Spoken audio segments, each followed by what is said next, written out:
And then there's like other guys like Duclair who's fast on Florida and. Oh, it works. Well, that's something else.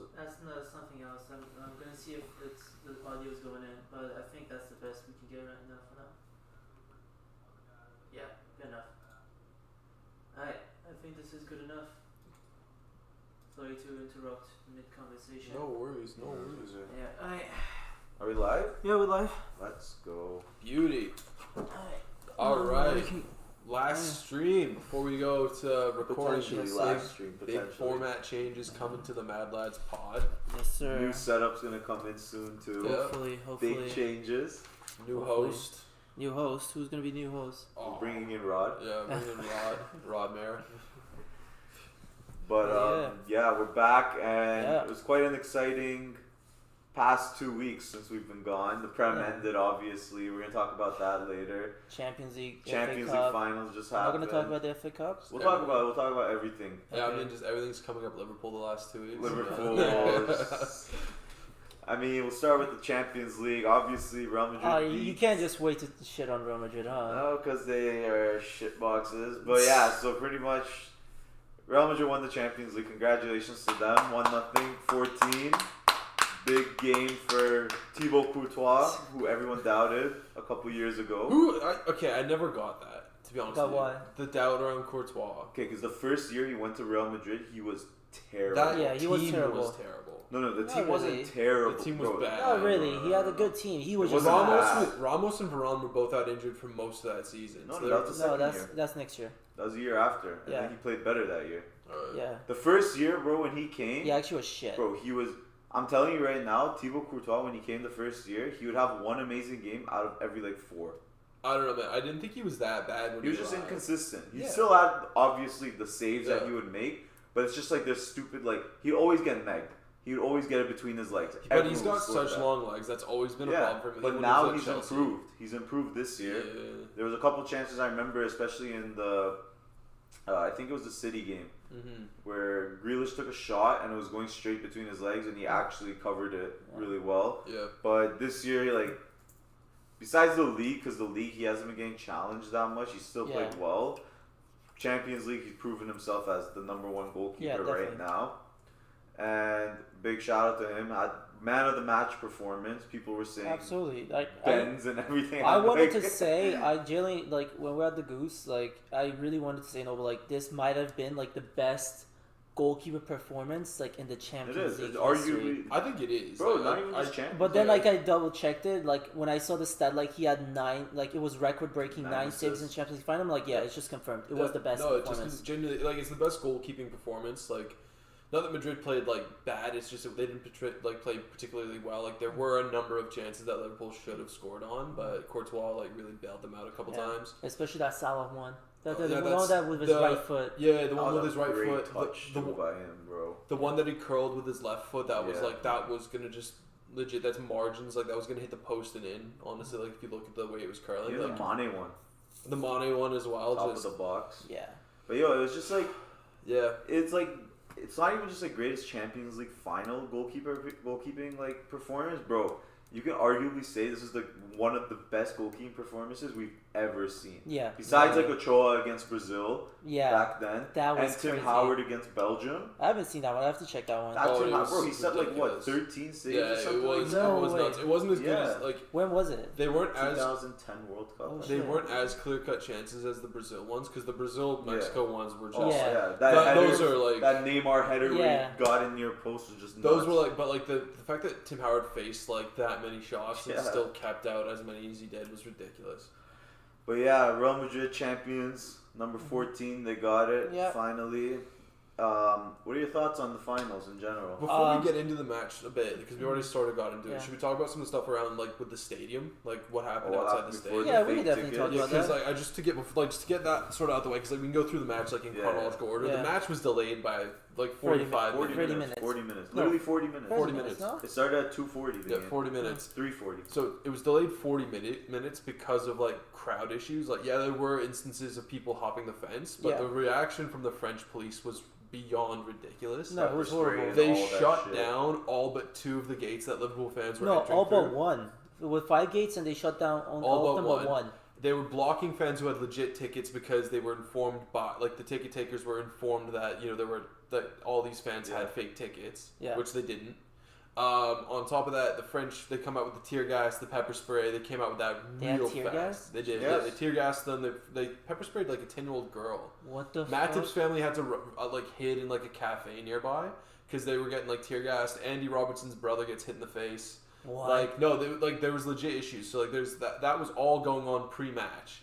So like the Liverpool players, like obviously like you're not going to know like specifics about it, but like you're going to be hearing, oh, the match delayed 40 minutes because of crowd issues. It might be in the back of your head. You might be like, "Oh, my family's in that crowd." Not even that. Like, I'm pretty sure. Like, let's say, like, if Robertson's brother's like outside the stadium, he'll be messaging his brother, be like, "Yo." Well, he's not gonna have his phone on him. Robertson. I think they do have the phone, no? Anytime I've played like when I played sports or anything, like your phone was away like 2 hours before the game. Okay. Like I don't know. You gotta be focused on the game. And it doesn't matter even if there's a delay. There's like. Klopp's going to be coming in, like Ancelotti's going to be coming in. They're going to be making sure their players are focused. Keep stretching it out. Keep last minute, game, like you know? they're warming up in the dressing room. Just talk to each other. Just talk to each other at minimum. Just talk to each other. So like that, like it just that kind of stuff would be weighing on you, and just it was a bit ridiculous. And then Camila Cabello comes out and does her show, which. You know, I mean, the videos are funny where she put out tweets. She's like, I'm so disappointed that the fans, you know, sang their songs over top of mine. No one could hear it. And I was just like, you didn't need to come. Because everyone wanted to do a leap. Everyone wanted to do a leap. The Liverpool legends. The girls that get it. And the girls that don't. And Camila Cabello, you don't get it. No, this was like, Dua Lipa, she did hers at halftime. Yeah. Like, at the start of the game. The fans are there. We want to see the game. Yeah. We don't want to see Camila Cabello, Havana, Una. Yeah, no one wants to see that. Nobody sees that. What was the song Dua Lipa sang? One Kiss. And that's why to this day, Liverpool still sings that. They still sing that. So it's like it can be done. Just it's a stupid way of doing it. I saw on this other podcast I listened to, they said I could have given you a better pregame show for 50 euros. Give me 50 euros. I'll walk down to the nearest beach. I'll give a street vendor 50 euros. Give me all your beach balls. Inflate them, toss them in the crowd. Best pregame. Best pregame. That's all you need to do. All you need to do. You spent millions on getting Camila Cabello. Fans will go crazy. They go crazy. Just Yeah. But yeah, no, like it was crazy. Like what the French police did. Like it was such a poorly run. Like considering it's UEFA too, it's poorly run, man. Like the funny thing is, there's only a problem with the Liverpool fans too. Yeah. There's nothing wrong with the Real Madrid fans. Yeah. They didn't do anything bad. They didn't shut down the gates for the Real Madrid fans. Yeah. Only for the Liverpool fans. I think what might have fed into it was the Euro final. Might have been fresh in the memory of the French like stadium guards, because like that was the Wembley situation was a bit of a shit show. Yeah. Like I mean, to say the least, it was a shit show. Like the pre-match and then what happened afterwards. So I think the French police might have gone into this one thinking that the English fans are going to show up and be. Like a bit beyond, like probably not even just that too. Just the fact that even like some of the Liverpool fans were like showing off that they got fake tickets, like 100 euros. It looks identical, everything like that. Like I saw tweets after the game. I didn't see them before, but I saw like a bunch of tweets where like fans are like posting like fake tickets. They look like one real one next to like a fake one, saying like look, it's identical. Only 100 euros too for this one compared to like 30,000 euros or something like that. Wait, so you're telling me that there were fake tickets though? There were. Every sporting event. Yeah. But this one had like 40,000 or something. No, that was false. Was it false? Liverpool's thinking about suing the government, like the French government, for that claim. Because they said there's 27,000 fake tickets. There was not. I know, like UEFA is going to compensate for 2,700 of those fans. They should be, because they blocked 2,700 Liverpool fans from getting in the game, which is just ridiculous. Like that's like. I mean, the other thing is, like, if you think about Liverpool, it's not like a rich town. And, like, to go from Liverpool to Paris, Liverpool's on the other side of England all the way to, like, Paris. And then, you know, you got your ticket to the final and all that. It's just, you think about it and you're just like, oh, man, like, I feel so bad. There's also the thing is, like, I don't think UEFA is willing to claim responsibility on, like, you know, the issues that happened here, because you're thinking to yourself, like, why isn't the gates at a stadium more secure? Like, how could the players, like, you know, could be hopping off fences, like, in the stadium? And also, like, you can't just blame the fans for everything that happens. Like, it's obvious that the police really instigated the whole situation. Without them, like, pepper spraying fans and stuff, like, most of these situations would have not have happened. So I just think that UEFA really needs to claim up and take some, like, responsibility for the fault and be like, okay, we should have, like... We should have done, like, a little bit more, like, on security-wise and all that stuff, and we should have, like, taken care of this. And also, it's interesting that, like you said, that happened to Liverpool fans, not Real Madrid fans. No, there was no problem. This with is the fans. second major European final, like from the Euro to the Champions League final. Those are like the two biggest finals they've had in the last 12 months, and they were both shit shows at the stadium. Yep. Like just fundamentally, so UEFA really needs to figure out how to actually run these events. Anyway, let's move on to the match because, like, it's it's a bit shit, honestly. Yeah, so the match came out. We saw the lineups. Were you guys surprised Thiago played? No, I've been hearing that he was gonna play. I've been hearing he was gonna play. Like, I heard like he was pretty healthy. Like Fabinho and Thiago were like probably fit to start, so I expect him like to start. I heard he was healthy, but I didn't expect him to start. I thought he was gonna be coming on. It was expected he wasn't gonna be able to do the full 90. Yeah. And there was like no confirmation that he would like start or be coming on. But I think that the best use of Thiago is like starting him to get the tempo of the game going in your favor, because that's what he's really good at, is like getting the game. Which is and like bringing him on off the bench, it's sort of harder for him to instill his like effect on the game late in the match versus like at the start. So I think starting was good. He got about, what did he get, like 60, 65 minutes, 70 minutes in, like that was. And then it just all went downhill, man. It was probably one of like nothing really went downhill for Liverpool, to be honest. I think like I was just disappointed, man. Like, because the better team really lost. Yeah, no, the better team actually did lose, but. The thing like I have to say about Real Madrid is that I was realizing this. I was like, wow, Real Madrid's defense has very great defensive discipline. Like, they weren't making like nonsense tackles and all that stuff. Yeah. They were making sure like they just like cover the. Not really, shot, honestly. Militao is kind of he loses his head a lot. I couldn't really think of a time that like one of their defenders actually fouled anyone. Militao did some dangerous tackles in that game. No, some risky tackles. No, like. Risky tackles, like, what's it called? There was somewhere he tried taking the ball forward. I remember right at the beginning of the game, he tried taking the ball forward, like right off the start, like 10 minutes into the game. And he lost possession of the ball, and then he went and he wiped out, I forgot, not wiped out, but like he went and he hit, I don't know if it was Van Dijk or M.A.D. It was, maybe it was Fabinho. It was Konate. Was it Konate? It was Konate. I don't know who it was, but he went and tackled him early on. The ref gave advantage because Alisson had the ball. Yeah. But besides that, there's nothing. Like, Militao's just the only one that like needs to control himself. Yeah, but honestly, like even that, like let's say Militao made some mistakes, Courtois was there to make sure nothing fucking happened. Of course, he was man of the match. Yeah, he was definitely man of the match. Like, he had the game of his life. Yeah, that was fucking insane. No, it was. Also, talking about like Real Madrid, like being like in the favor of UEFA or something like that. Real Madrid actually were not getting cards. Nobody got cards. It was stupid. Like, I swear to God, it was like... There was that one tackle. There was that one tackle. Casemiro tackled, I think. No, it was actually Carvajal. Now that I think about it, it was Carvajal's tackle in the midfield because we were starting our counter, and then I think he tackled from the behind. He tackled from behind, but it looked like a foul to like everyone. It looked like a complete foul, and he should have been carded. And then the next second, advantage was played rather because the ball went to a Liverpool player. Liverpool player loses the ball. They come back, and then I think Fabinho goes in and gets his yellow card, which was like half as worse as like I'm telling you, like this whole run, like. I remember specifically it was against Chelsea where Modric came and did like 2 high foots or something like that. One on Havertz, I remember specifically. He kicked Havertz in the stomach. I remember that one, He got no card, Modric. Nothing. Casemiro always gets away with fouls. Yeah. He gets 0 cards. Like I'm pretty sure he only got like 1 or 2 yellows this entire tournament. Like Carvajal just gets a yellow for like just being there. He always gets a yellow. Every game, I swear. Bet $10 on fucking Carvajal getting a yellow, you'll win. Probably. I'm telling you. But besides that, like, honestly, this game, I think it was evenly reffed besides that Fabinho one. I think it's Real Madrid got more stuff to come.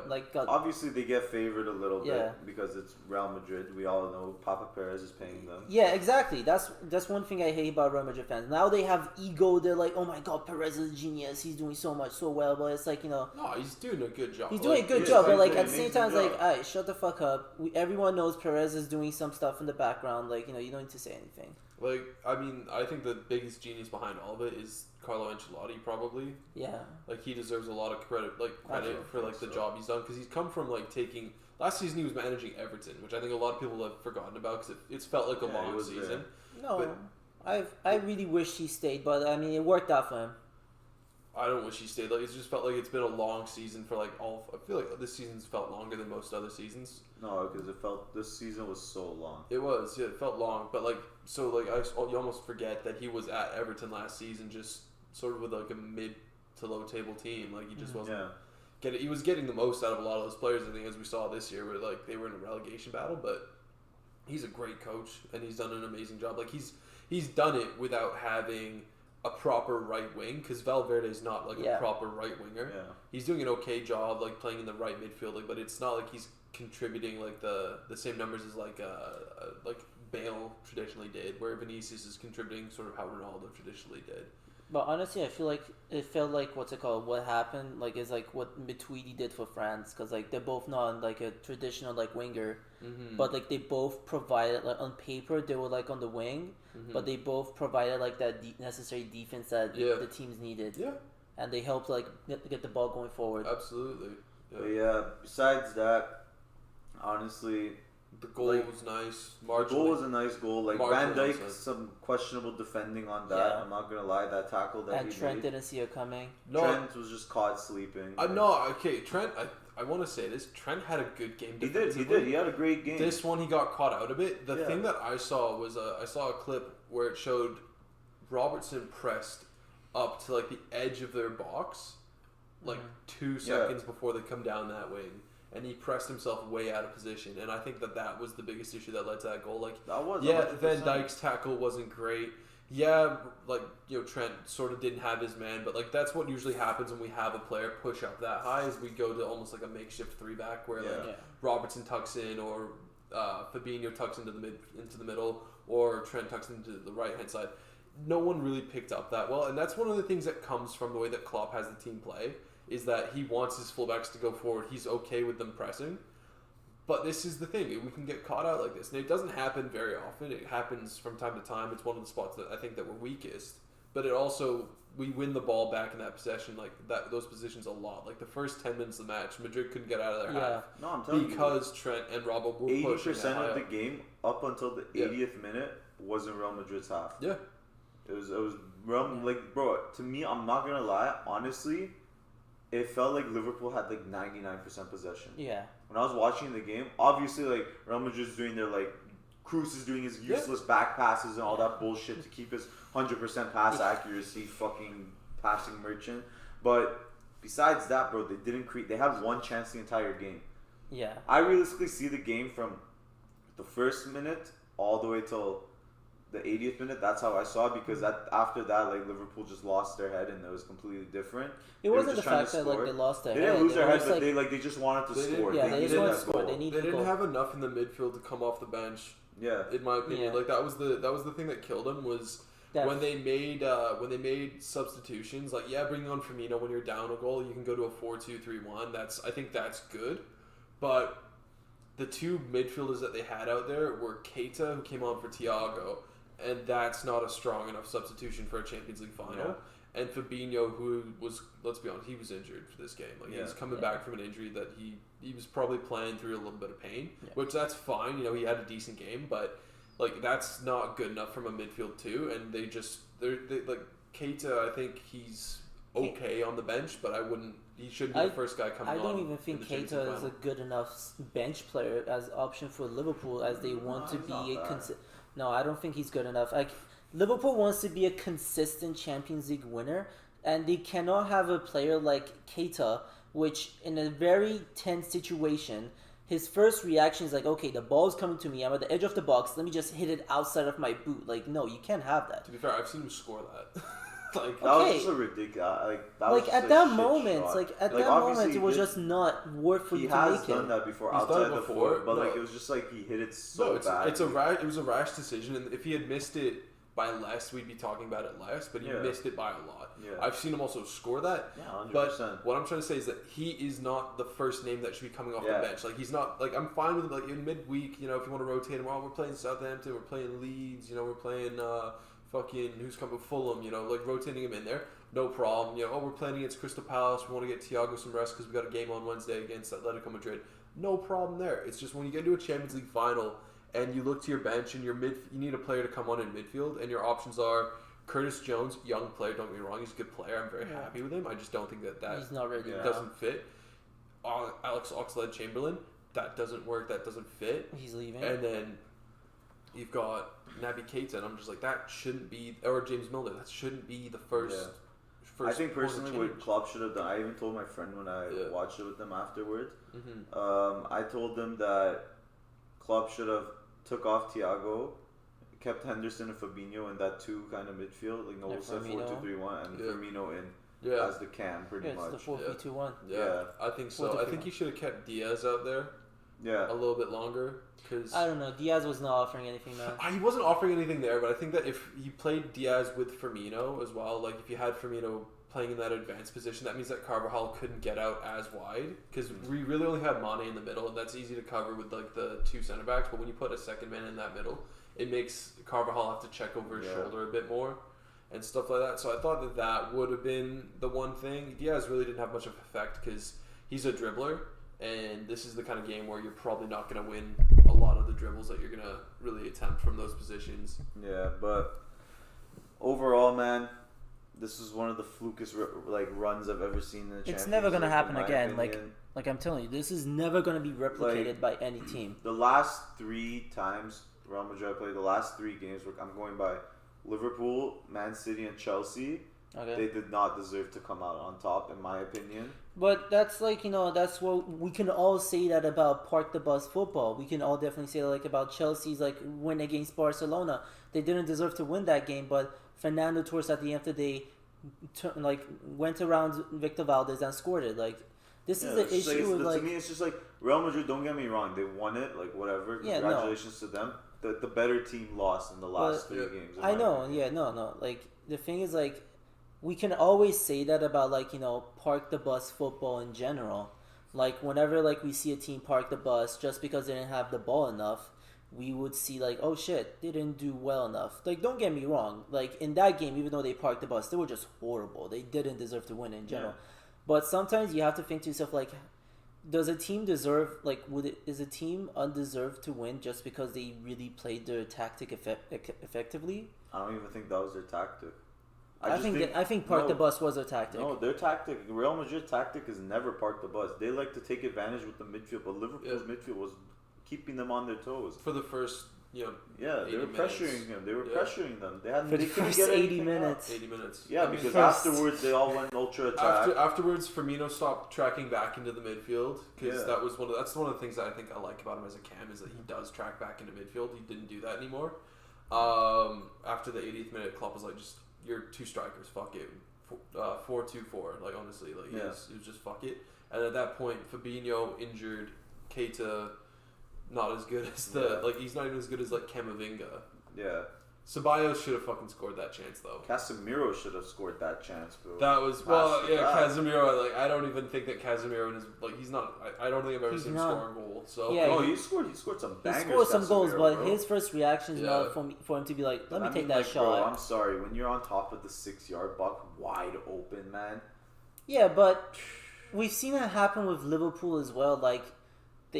I think Liverpool only did it once, where they had the chance to shoot, but they passed it again. No, I don't think Liverpool ever. They had one chance. They had one chance. That I think I think it was Jota tried to pass. It was in Jota's first 5 minutes of being on the pitch that he tried to pass it to Mane. Yeah, I think when Jota, if he took the shot on, he had to get it through a defender and then also get it past Courtois. And I think he tried to pass it off to Mane, and one of the retreating defenders just picked it off. Which, it wasn't a clear-cut scoring chance, but it's you definitely should be taking that shot. But I'm saying, compared to Real Madrid, where that Casemiro one where he should have shot that should have just been Ceballos should have scored too. Yeah. Fucking, what's his name? Benzema had a few where he decided to just cut back for no reason. Benzema did not have a good game Him and Vinicius had, aside from Vinicius' goal, they both had a bad game. No, they were terrible. They both had a bad game. The thing is, they had a bad game because they didn't have enough chances to. Because the thing is, Real Madrid, when they go out and play, they are not the team that doesn't want the ball. They want the ball. They want to dictate the tempo of the game. I generally think for that game specifically, it was park the bus. I swear. Never do that. Real Madrid not park the bus, but they were very defensive that game, and they wanted to take advantage of counterattacks. Liverpool backed them into a corner, and honestly, some of the best way to beat Liverpool is to have them back you into a corner, but then you're going to hit long clearances into the fullback positions, which are going to be completely vacant because Trent and Robert are going to be in advanced positions, and you need just a pacing winger. A couple years ago, Burnley did it perfectly, where they beat Liverpool 1-0, because Ashley Barnes' goal. Ashley Barnes scored from a Goodmanson freaking cross, right? Yeah. They just all they did was they sat back, defended. Yeah. They hit a clearance out to the right side or the left side, whatever. Wingers got a free lane. Yeah, they tried doing that too, Real Madrid, but it was Trent was covering. Trent did really well, honestly. I'm giving a shout out to him. Besides that, I tried not to talk too much during the game because I don't want to jinx things, but I wanted to say Trent is a bad defender thing has to be done because this is it was just it's clearly a tactical it's not bad defending, it's bad defensive decisions. Yeah. That's what it is to me. For sure. It's not like one-on-one Trent is sometimes not as bad as people make it sound. Yeah. Sometimes it's decision. It comes to decisions at the end of the day. Like he decides to not push, drop back. Like I remember there was one against Tottenham. Yep. Where he should have won that header in the air. He was just too far forward ahead. Even the one against Vinicius, I'm being honest, he should have seen Vinicius. He should have checked his shoulder. No, he should have checked his shoulder. But Vinicius had a sick turn of pace. Even if he checked his shoulder, he checks it again a second later. Vinicius has passed him. But you have to be aware that there's a player behind you. Yeah. And what else is there? Besides that, Trent, one-on-one isn't as bad as people make it sound, but he's still not the greatest of defensive right backs that there are out there. Definitely. And he had a great game. He won a lot of his aerial battles when they tried switching it. Robertson too, as well. Besides that, obviously the goal, which to me, to me personally, I think Liverpool lost because of Courtois. Yeah. Yeah. And defensively, they weren't the greatest because when they got pressed, when the Real Madrid had their chances, they were outperforming the defense. Especially on that disallowed goal.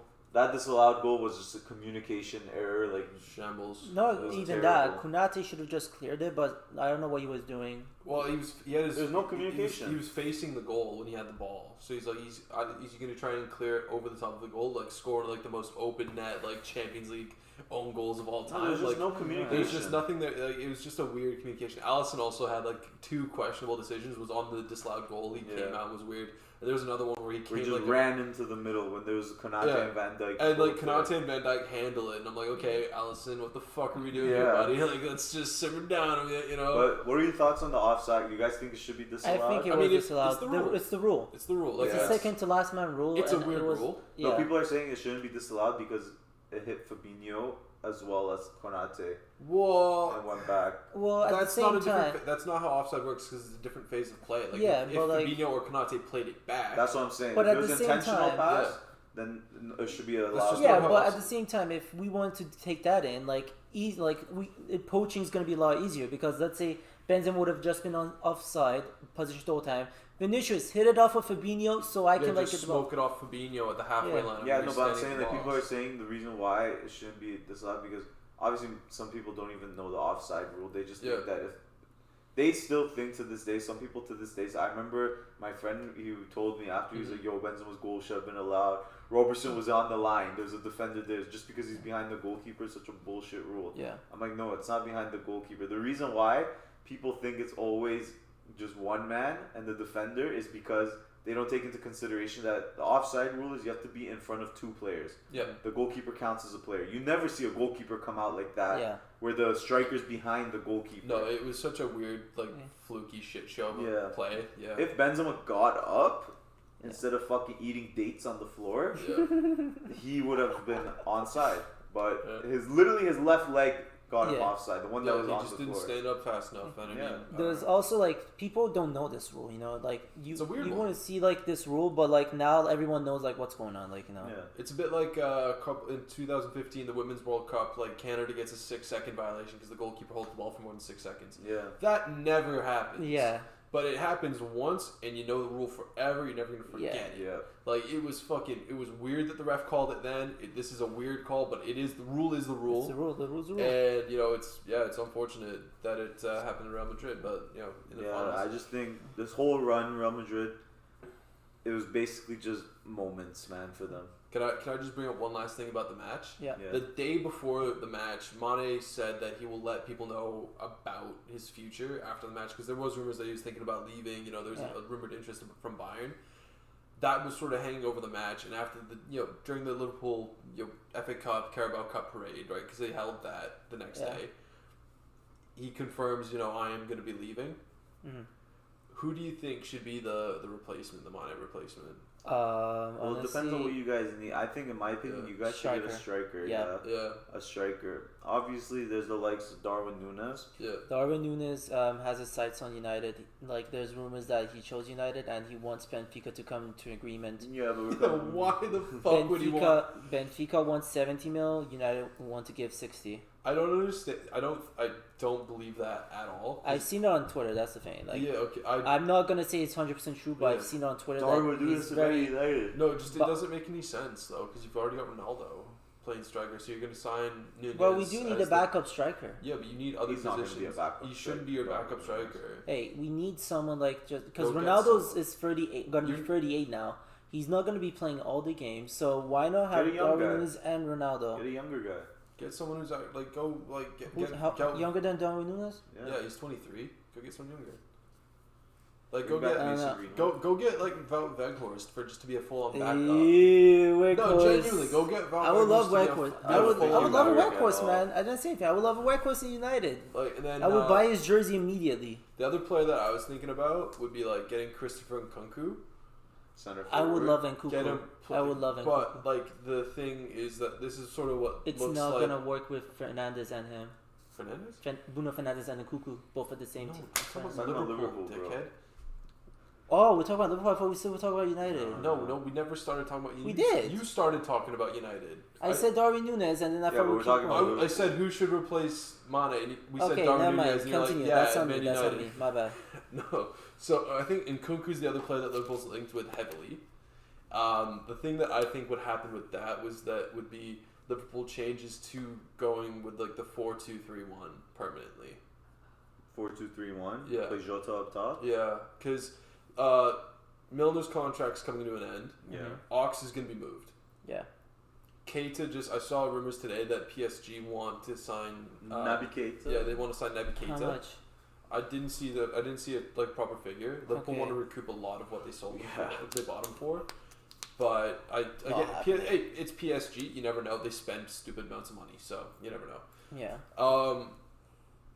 Those are like three central midfielders. Whereas like we would be left with, if that all happened, we'd be left with Curtis Jones, who can play attacking midfield, play it on the left. Fabinho, who's a DM. Thiago, who's he's center mid. He's played DM-ish before. Like if you went with him and Fabinho in midfield, it'd be fine. And then Henderson, who's definitely center mid, center defensive. Harvey Elliott too. Harvey Elliott, but he plays wing as well. Wing and he can play middle though. He could play in like the right side of midfield. Yeah. So I think that they would be well served to go out and get Nkunku, go 4-2-3-1, sign another DM. That way you got Henderson, Thiago, Fabinho, and someone as DMs. You've got Luis Diaz, Curtis Jones, Mo Salah, Jota, Nkunku, Elliott.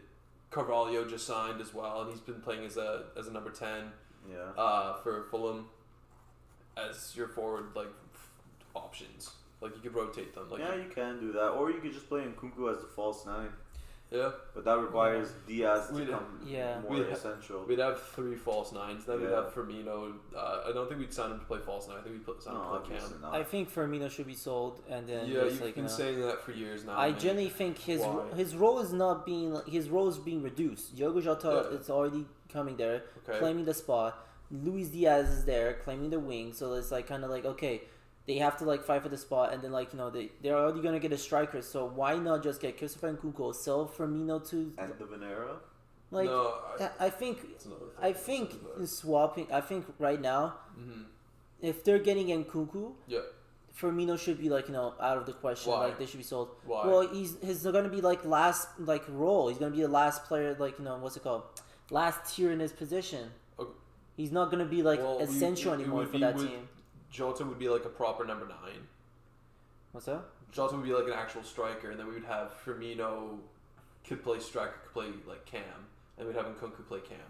Firmino should stay because he can just play as the backup striker. Honestly, and if you're gonna say that he should move because he can be the backup, look at City and look at all the players they have in 4 positions, And it's like, you don't say that about their players, don't say that about their depth. I said, and then you just also said about, like, what's it called? You also just suggest that Man United signed Darwin Nunez for $60 million to be your backup striker. So, like, I don't want to hear this, like, backup striker should just leave because he's not going to be starting. Like, Firmino is just not it. That's the thing. He is. He absolutely is. Yeah, great job on the Champions League final. What a great game he had.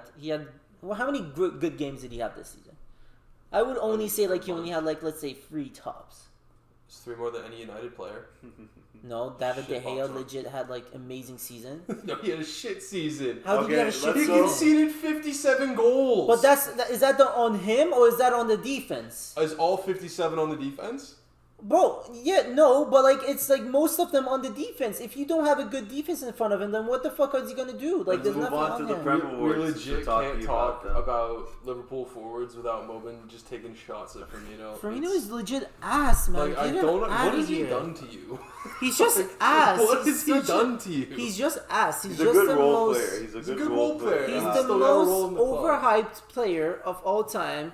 His like value is. Take him. What? Bruno Fernandes. You guys would take him. No, player I would not want him. Firmino had a better season than Bruno. He did. Who? Firmino just scored a hat-trick at the start of the season. I think that alone itself was better Fernandes. Fernandes scored 1 hat-trick at the start of the season against Leeds. And I think that alone itself is better than whatever the fuck Firmino did. What else did he do? Okay, let's go to the next topic. We'll talk about the Prem Awards. Let's go. I have the Prem Awards right here. Okay, let's go to the Prem Awards. So should we start with our players of the season? Players of the season. Players of the season. Who wants to go first? I'll go first. I've got Son Heung-min. Son Heung-min. Damn. I've got Son Heung-min. I actually can't believe it. I thought I would be like the outcast. Well, it seems like not an outcast, but I would put Salah because he got Golden Boot and most assists. But the thing is with that is that he did not score that many goals that were non-penalties from like when he got back from the AFCON onwards. Okay. And assists, yeah, he did great with assists. Like, don't get me wrong, but it was just because Liverpool did score so many goals. The reason that I put Son here is because Son scored all 22 of his goals. No pens. 23. Sorry, 23 goals. No pens. He had a lot of assists, even though Harry Kane had a shit start to the season. I think he only had 8 assists. Which is still decent, given the fact that his 31 striker goal contributions. 31 goal contributions in like less than 38 games played. That's still sick. Yeah. Given that his like forward partner was not playing well for the first half of the season, and they couldn't figure out who they wanted to play on the right wing for the first part of the season. He lethal partnership with Kane when that came back. They're now the two of them have combined for the most goals in Premier League history, I believe. Yeah. And then on top of that, he succeeded in 2 different managers like their setups. Yeah. Because he succeeded under Nuno, right? He was one of the only players on that team that was actually playing well under Nuno. And then he also played even better under Conte. Yeah. So I've said Son Heung-min because he was consistent throughout the whole season. Salah, like, he had an amazing, like, legendary start to the season. Everyone thought it was going to be back to, like, his first season where he scores, like, almost a goal every game. Yeah. That really fizzled out because of the AFCON. Yeah. Second half of the season, it's got to be Son, in my opinion. What did you have?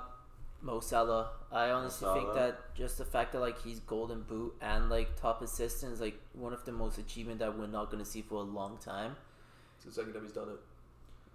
The second time we've seen top goal scorer. Yeah, sorry. So second time someone's done that because Kane did that 2 seasons ago. Third time actually. Yeah. Thierry Henry did it also a while back. There it is. Yeah, so like it's like a rare achievement for someone to do that. 7 MOTMs. So that's like the most I saw. Like it's like joint highest. I think Kane was there. I'm not too sure, but yeah, joint highest man of the matches, meaning that he had a lot of contribution in most games. Obviously, with 1.8 key passes for a winger, that's like insane numbers in my opinion. Mm-hmm. And like he obviously it makes sense because he gets all the balls. Like all the offense is focused on him. Mm-hmm. But that's why this is why all the all the balls are focused on him because he's the guy. He can do anything he wants. Mm-hmm. Other than dribbling. Dribbling is a little bit meh, to be honest. But other than that, he's like... Nah, the dribbling's alright. He's not like an exceptional dribbler, but he's not bad. Yeah, it's not like a weak spot. It's not like a weak spot in his game. Yeah, but it's not the best. That's why I said weak spot is his right foot, to be honest. Mm-hmm. But anyways, like I think like Salah, the best all-round performance that we've seen. And I would have put De Bruyne but De Bruyne didn't play as much as Salah did. So I think Salah doing it for longer and doing it consistently deserves to. I mean, yeah, Salah, like, considering the fact that even like after AFCON, it was like in February, he slowed down and he's still top goal scorers. This year there weren't that many like goal scorers out there. If Kane had any kind of consistency, he would have because like 22 goals, like Kane does that in his but the thing with Kane is that Kane had a horrible came into the season with the transfer speculation and he got like rejected to go to City. And he had a short off season because he played the Euro. So it's like, alright man, like I'm not gonna give my 100% now. I'm just gonna take my time and do whatever I want. I don't know if he didn't give his 100% because he just was like confidence. And also, wasn't it like Nuno at the start of the season? It was, yeah. So like it was his that confidence wasn't working. that went down. He wanted to leave. Yeah. He didn't want to play for Spurs. He wants to win trophies. Yeah. He got rejected because Daniel Levy said no, you can't leave. Yeah. And that obviously brings you down as a player. It's like what Lewandowski's going through right now. Yeah. Like Lewandowski wants to leave Bayern. He openly said it.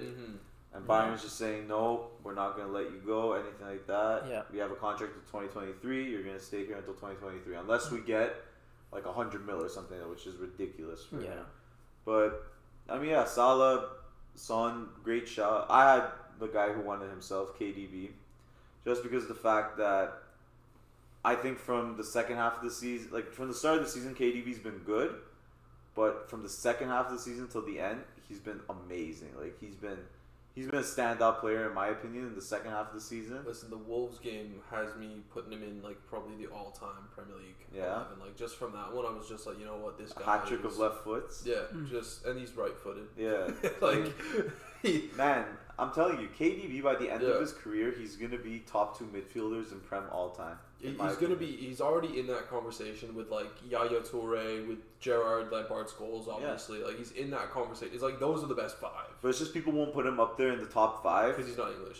To be fair, because he hasn't. He's not retired. He has not retired. He's still playing. Yeah, so like give it and also like he hasn't been playing that long, obviously. So like you just have to give it a little bit longer.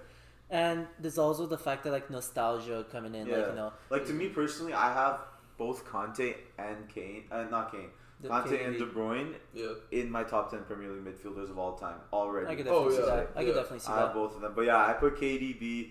He had 23 goal involvements and 25 starts, which is still pretty good for me. And even just watching KDB play, like even when City loses like to Palace and all that kind of stuff, he still had a good game. He creates chances. Yeah. He's just an all-around, like, bro, I think right now, like, in terms of ability, he's like one of the best players in the world who's actually performing to his level. And his defensive stats aren't even bad. Yeah, defensively he's good too. He comes back. It's not like a liability back there. Yeah, but I have KDB just because, like, in terms of stats, he's up there. 23 goal involvements. And eye test, obviously, we all know how good KDB is. So I put him up there because, like, the thing is between Salah and KDB, it's like you have to just pick one because Salah was amazing from the start till halfway, and then KDB was halfway till the end.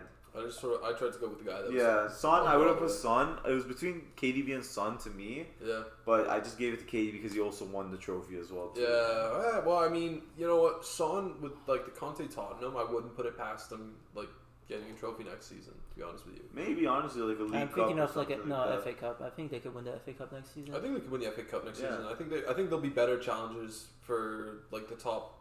Is Conte staying? Yeah, he confirmed this week, and Daniel Levy's backing him with like they've actually put cash into the team for the first time since 2004. Okay.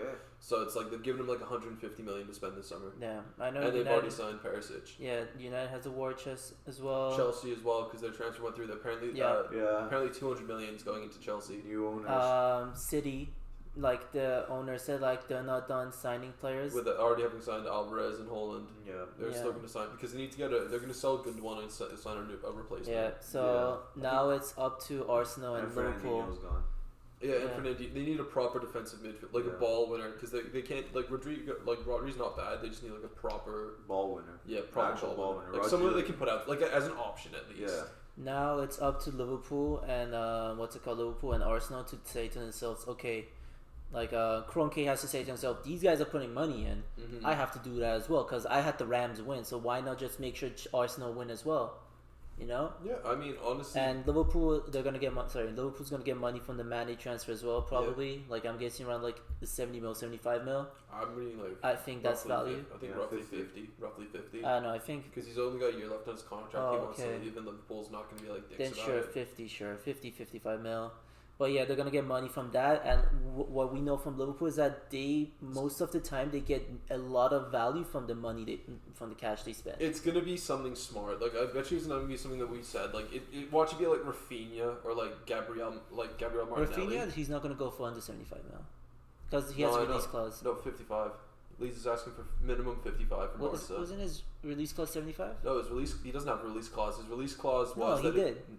His release clause. If he got relegated, it was 25 mil. 20 mil. Yeah. Yeah, 20 mil. No, but I remember it was like he has two release clauses. It was one of them was if they stay up, to a Champions League team, it's a 75 million clause. But if they get relegated to any team, 25 million. The other thing is that Leeds is cash strapped, and they do need to improve that squad outside that position. And they already have like Dan James, Jack Harrison, and they even have Crescencio Somerville who can play more minutes. And they just signed Brendan Aronson. Yeah. So. They do need the money as well, but yeah. Anyway, should we move on to the? But anyways, the point I was trying to make is that last point is that now is the time that the smaller teams have to like make sure the money they spend counts, because like they cannot go with like a risky move like 30 million on Vlasic and be like, okay, hopefully it works out. No, they have to like make sure that every dollar they spent is worth the money. Oh yeah, you're saying like teams like Wolves, like Newcastle this summer, like all the guys that are gonna try, West Ham, Leicester, like all those guys that want to crack into like those like exactly because those top teams have 200 mil. No missed steps. Now you have to like go for it. You have to make sure everything's right. Like, because that's sort of what happened to Leicester this season. Why they had a bit of a down years. They just didn't make like Patson Daka wasn't bad. It's just I think that they thought they'd get more use out of Vardy. Yeah, they just got unlucky, man. Yeah, injuries. Yeah, that's two injuries. I mean, West Ham with the Vlasic one. I mean, that just it's just Vlasic. Just no usage out of him meant that Jared Bowen's legs were more tired. That meant that Ben Rama had to play more minutes than expected. You know, it's just that kind of thing that wears you down. That's why like at the end of the season, like they petered out a bit. Yeah. And then Newcastle they're gonna spend big. Yeah. Like not crazy amounts, not ridiculous amounts. Like it's not. It's not 100 mil transfers, but it's like... No, it's going to be like... They're going to probably spend around 120 million on transfers. Yeah, they're not going to get like a 100 mil player. No, they're not going to be like going out and getting like... there's not going to be the Neymar, the Mbappe thing that everyone joked about, you know. But next thing is Young Player of the Year. Yep. Do you want to lead us off with that one? I'll start. I have Trent. Yeah. I have Trent because he was top assister. They finished second, honestly, with like, what was it, 89 points? How many points did they have? 92. 92 points. Yeah. They finished second, which is unreal to me. Overall, he's had a great year. Defensively, he was good 1v1s. Obviously, bad defensive decisions from time to time, but he's top assister. He's tied top assister with Mo Salah. I just think that entire Liverpool team just did everything they could. It was just, it's just Man City. It's just Man City, and obviously Foden won it for them. In my opinion, I think Trent has been more consistent. He's been playing more often. I would personally give it to Foden if he played more, but it's just the fact that he's on that City team and Pep likes to mix and match and all that stuff. So I gave it to Trent because he played all year round. Reece James was also up there for me, but he had injury problems. He didn't play the whole season. And another guy I had was Saka, but I just don't see really the hype around Saka. Like, I just think Saka has just been good consistently, whereas Trent has been amazing. Okay. I have Reece James, honestly.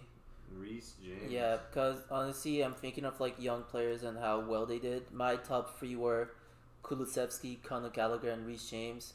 I said to myself, Kulusevski didn't play. Like, he only came the second half of the season. No Trent?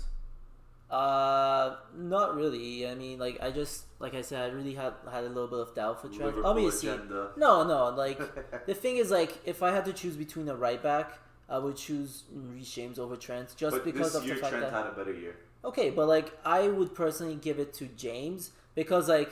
Even when you say when Trent had a better year. No, like I don't know. I'm not sure if Trent had a better year. I think they both had the very goals assists. 5 goals and 9 assists for Reece James. I think that's like only 1 or 2 less, Trent or even equal. 12 and 2. 12 and 2. That's 2, equal. That no 12 and 2. 13 and 2. So 13 and 1 stuff like 13 2, 13 1. 12. 12 and 2? 12 assists. So Salah I'll pull it up. not, I'm on the site right now. I'll pull it up. Because like if it's 12 and 2, that means they both had the same amount of goals and assists. Mm-hmm. So if you think about it, with the amount of like playmakers like Chelsea has, the fact that like he has 9 assists in that team. But the thing is, Chelsea don't have that many playmakers. They do. Havertz, Mount. It's just Mount. 2 and 12. Yeah, it's just so Mount. No, Havertz. It's just Mount. Havertz is an in the box striker, bro. He plays a striker. He got put there because Lukaku and Werner are just not good enough. So he plays but there. he used to play Cam. He used to know, play a little bit he's behind. a playmaker. Ziyech hasn't been playing the best. Yeah. Werner's not a playmaker. But then he came out. He came out like at the end of the season. He actually did some stuff. The only playmakers Chelsea honestly have on that team are Ben Chilwell, Reece James, who played this year. I'm talking about. Chilwell didn't even play, but he got injured. Reece James and Mount, in my opinion, those are the only playmakers they have that have been playing this year. Can I throw one out there that I think is a pretty solid playmaker? I like Kovacic as a playmaker. Kovacic, I'm saying by playmakers, I mean like some guy who creates those like. Okay, chances. Sorry, Kovacic is like progressive. Yeah. Kovacic and Conte are great ball carriers. And great energy midfielders. Yeah. But in terms of like creating those chances and getting the goals, is Reece James and Mount this year. I don't know. I personally think that like Chelsea has a good amount of playmaking ability. That's why they wanted a player who could like hold on to the ball and like just slap it in. That's why they wanted Lukaku. It's reasonable why they want it, but at the same time they should have realized that he was a liability for United, and if Jose Mourinho and like what's it called, Tuchel are gonna kind of play the similar play style, like it would have not worked out. It just absolutely makes no sense why he went there, and I keep saying it. Lukaku is shit. He belongs to Serie A. They should not go anywhere else. There's talks about them trying to figure something out with like Inter, because Chelsea need defenders, and Lukaku wants to go back to get what, like Bastoni or someone. Bastoni, and I think it was like Bastoni, and then get like not Skriniar, De Vrij. Yeah, might have been him, but they might have also thrown cash in with it as well. I don't think Skriniar and De Vrij are that good, man. No. So they're older than we think. No, Skriniar is good. Skriniar is good. I think Bastoni is a quality. No, Bastoni is obviously great. It would be like Bastoni and De Vrij, I think is what I read. I can't remember. Like these are best. But I think that's way too much like defensive. No, they'd give money as well. They give how much money? I don't know. It's like it was preliminary talks. I read it on Fabrizio Romano's Instagram story. But anyways, yeah. So like I said, 14 plus goals, assists. I think he was most balanced like player out on the field, with him being amazing on offense and defense. So that's why I think like young player of the year goes to Reece James. All right. 11 goals, 10 assists. 10 big chances created. Hit the post 3 times. Who is it? My young player of the season. Bukayo Saka. Mason Mount. Oh, Mason Mount's a good How old shot. is he? He's 23. Oh, he was 22 at the start of the season? Yep. Okay. He's 23. No, the young player of the season goes to someone who's 23 going into the season. Yeah. Oh, 23 going to the season. So you could be 24 by the end of it and still win it. I thought it was 22, 23. I was deciding between, like, obviously the guys that you said, so I have the stuff down for, like, I had stuff down. I didn't write as much for Reece James because I was going to pick Trent over him anyway, but I also had, like, stuff for Phil Foden. But I want to talk about Mason. Mason Mount had a good year. He's great. Bro, I'm telling you, he was the most creative player at Chelsea. And if there was if Lukaku wasn't shit, and there was like a proper striker at Chelsea, his assist stats would have been better because he created 10 big chances. Yeah. That like weren't all converted. No, Mason Mount, I'm telling you, he's Chelsea's most creative player, and that's only because Reece James, Chilwell, and these guys were injured. But if Mount didn't play for Chelsea, they'd be, I think, outside the top 6. Yeah, they might have been. Genuinely, I think they'd be outside the top 6. Probably. The other thing is, he's just so shit at Wembley, though. He's so shit at Wembley. He just can't. Finals lost at Wembley. He can't fucking play at Wembley, man. Like, it's such a weird thing. But he had such a good year, and I think that he doesn't get a lot of respect because, like, it's easy to get lost in that Chelsea attack because there's a lot of big fee players, big name players, like Havertz is a big fee, big name. Lukaku, Ziyech was a big fee for like 42 million for the player coming out of the Eredivisie. Was it 100 mil for not even Havertz? that. Huh? 72, 100 mil for Lukaku. Werner was like 50. Like all of these players, like those are big names and everything. He's just an academy boy that's just worked his way into it, and he's a class player. Well, not even that. I think it's just the fact that like if you look at like he's English, and if you look at that England team, like you won't tell like, oh, he's gonna be starting that team. No, well, so, there's just so many players in that position. Exactly. So like, I think he should start for England, man. Personally, I don't. It's tough. But anyway, I think personally, to me, the midfield that should be is a 4-2-3-1 for England with Calvin Phillips and Rice. I'd start Henderson still over Calvin Phillips. But so? For the leadership, because he is like a good leader and he's vocal. The only reason I put it is because now, if this was Rice, last year, I'd put Henderson. Because Rice liked to stay back last year. Yeah. And he let Souček go forward. Yeah. But now this year, like, Rice likes to go forward. Yeah, he bombs forward a bit. I don't know. We shouldn't get sidetracked with But I was going to say, I just said that because, like, I think that's the reason why Mount doesn't get as much as respect as he should get. I think Mount and Foden are the best two young English midfielders that we have. Yeah. Right now. Sure. Well, Bellingham is playing hockey. No, but I'm saying like attacking midfielders. Okay. Yeah, like straight attacking. Bellingham is a box to box. Should we move on to the goalkeeper of the tournament? Alright, we'll go with Moment first. And why would you say that? Well, because I went first for player of the year. I thought there was a specific I hear reason. David De Gea. I don't want to hear David De Gea. I don't want to. David De Gea, obviously. Why? David De Gea. I saw somewhere where if you add Ederson's and Alisson's saves together, it's less than De Gea's, the amount De Gea saves had. 120 for Alisson and Ederson, 121 for De Gea. And obviously, if you're a United fan, you will know that De Gea was either the best or the second best player for United this season. Well, that's a low bar. No, it's like not a low bar to clear because you had such a shit seat. Like, no. But like in general, like what's it called? Like I'm just saying, like De Gea was definitely like United best player, and like the defense like we had was I wouldn't so say best shit. Player. Cristiano Ronaldo best player. No. Second, I said second of best player. I didn't say he's guaranteed best, but like it's obviously between Ronaldo and De Gea. But in general, Shaw? Yeah. You. I don't think Shaw had a good year. No. You didn't have a good year. I don't think De Gea had a good year. I don't think De Gea had a great year, man. Well, but which two goalkeepers had more saves than David De Gea this season? Who? But no, guess. Melia? Yeah, he did. Yeah, and my guy, Jose Sa. I don't think Sa, no. Ramsey? No. Kasper Schmeichel.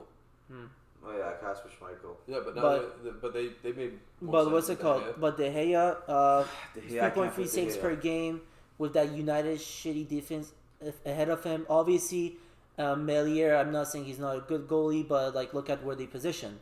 Look at Leicester. They're not even in the Europe spot, but De Gea kept United alongside Ronaldo. Ronaldo and De Gea kept United in the European spots, and I think that really deserves to be applauded for because De Gea was heavily criticized last season. He was said that he needs to be sold. I think United do need to figure out the thing with Henderson. They need to figure out if Henderson's going to be the next goalie. But Henderson should be starting over De Gea. Yeah, I mean he's going to be starting with Eric Ten Hag.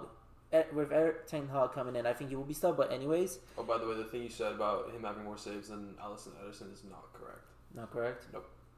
I'll see it later on, but I got it right here. All right. We'll see. Ederson 60, Alisson 76. So how many De Gea? 136 for the two of them. De Gea 128. Okay, yeah. At that point, at this right now, like it did switch up. Like I said, 120, 121. Yeah. At some point it was, but like 128 saves for De Gea is just insane. But anyways, I'm just trying to say that De Gea really should be applauded, especially with the last season he had, and I think he deserved to be goalkeeper of the season. I wouldn't put De Gea because I've seen him have some questionable decisions with his playmaking. No. He cannot pass the but ball. Just because he's not a modern goalie doesn't mean he can't be the best goalie. Still, at the end of the day, not when you can compare him with like modern goalies that do the shot stopping that De Gea does. Okay, then at that point, then why is Ederson considered one of the best? I'm not saying we consider him. No. We don't consider him, but people do think he's one of the best goalies just because he's a modern goalie. Well, why are you complaining to us about that? I'm just saying that this is a flawed idea that you guys are having because like just because a goalie is very heavily one-sided towards like either a classic goalie rather than a modern goalie, and you guys are looking for that guy only in the middle, I think that's a little bit biased. If the goalkeeper is producing a good amount of saves and he's doing his job, then he deserves to be applauded. Not at all, bro. I'm being honest. To me, I think shot stopping wise, Alisson and De Gea are the same. Yep. No, I think De Gea is much better. If anything, just a bit. Just a bit. De Gea's better. The fact that like De Gea is able to use his feet to make amazing saves, I think that makes him apart from Alisson. I don't think he's clear. I think he's clear. Shot stopping wise, and like balance wise, Alisson's better. Look, the thing is, But shot stopping wise, De Gea. Alisson doesn't get as many shots faced as De Gea. I'm pretty sure if Alisson got as many shots faced. Yeah, but look at the Champions League final. He didn't have shots face him, but he fumbled the bag too many times. Yeah, fumbled the bag too many times. When did he fumble the bag? He fucked up so many times. No, he made some questionable decisions, but he didn't fuck up. I don't know. Sure. I think for the second goal, for the first disallowed goal, he had like a lot of like reasons why they conceded. But anyways, it was the first one. It was just Konate just made a questionable decision of just not clearing the ball, and Alisson just not like. Clearing the ball, like putting the ball in a good position. No, he should have, bro. What do you mean? That wasn't Alisson's fault. I think Alisson really, kind of flopped it up. Nah, he didn't. He didn't flop it out at all that game. Okay, but anyways, he's been decent for Liverpool as well too during the Champions League run. Anyways, Noble, who was your goalie of the season? My goalie of the season, if you believe it, is Alisson. So this guy, man. This guy. Look at me, this guy. Mate, he has. I'm surprised he didn't say Salah for Player of the Year. To be honest, that's like a biggest shock for me. Because I'm not being like biased. He put Alisson as goalkeeper of the year. Yeah, because he deserves it. I don't think he deserves it. Golden Glove winner, 20 clean sheets. But look at the defense he has in front of him, man. 76 shots saved, and some of the shots that he's saved, the highlights of his season have been absolutely ridiculous. The amount of one-on-one, 1v1s he's faced this season is wild. I'd put him over De Gea. Yeah, I wouldn't put him over my guy. No, and I understand, and if you want to talk about your guy, like if you want to talk about the comparison with Jose Sa, because you said Jose Sa. Yeah, you said Jose Sa. Look at the defense that he has in front of him. He's got he has one of the best back lines in the league in front of him, which also Alisson does as well, but he's got the back four ahead of him. They play a defensive style, whereas Liverpool, they face less attacks because they're more ball-dominant side than Wolves. Like, don't get me wrong, Jose Sa, great goalkeeper, great bargain. Better than De Gea this year? Honestly, like, it's kind of tough to say because this season, because like United's defense was ass, so he faced a lot more like shots. But considering the fact that Jose Sa's first year into the league, first year in the league, he De Gea's first year into the league was amazing as well. We're not talking about De Gea's first year. Well, I'm saying into the league. like in general, like it's not something amazing for someone to come into the season. De Gea's first year in the league wasn't amazing. Was amazing. He was People were questioning De Gea, man. Was that not the noise you? I remember I remember when you played Champions League against Real Madrid. That's when I knew set in stone that he was that guy. But he had a shaky start. No, I think he had a good start. It wasn't a shaky start. If anything, it was the fact that up until the point he made that save against Everton, where people were just saying like, "Yo, De Gea's the guy." No, it was the fact that there was a second goalie. I forgot who the fuck the second goalie was. He was from Norway. No, from Norway. Oh. Ferguson was swapping them around, trying to see like which one is the better goalie.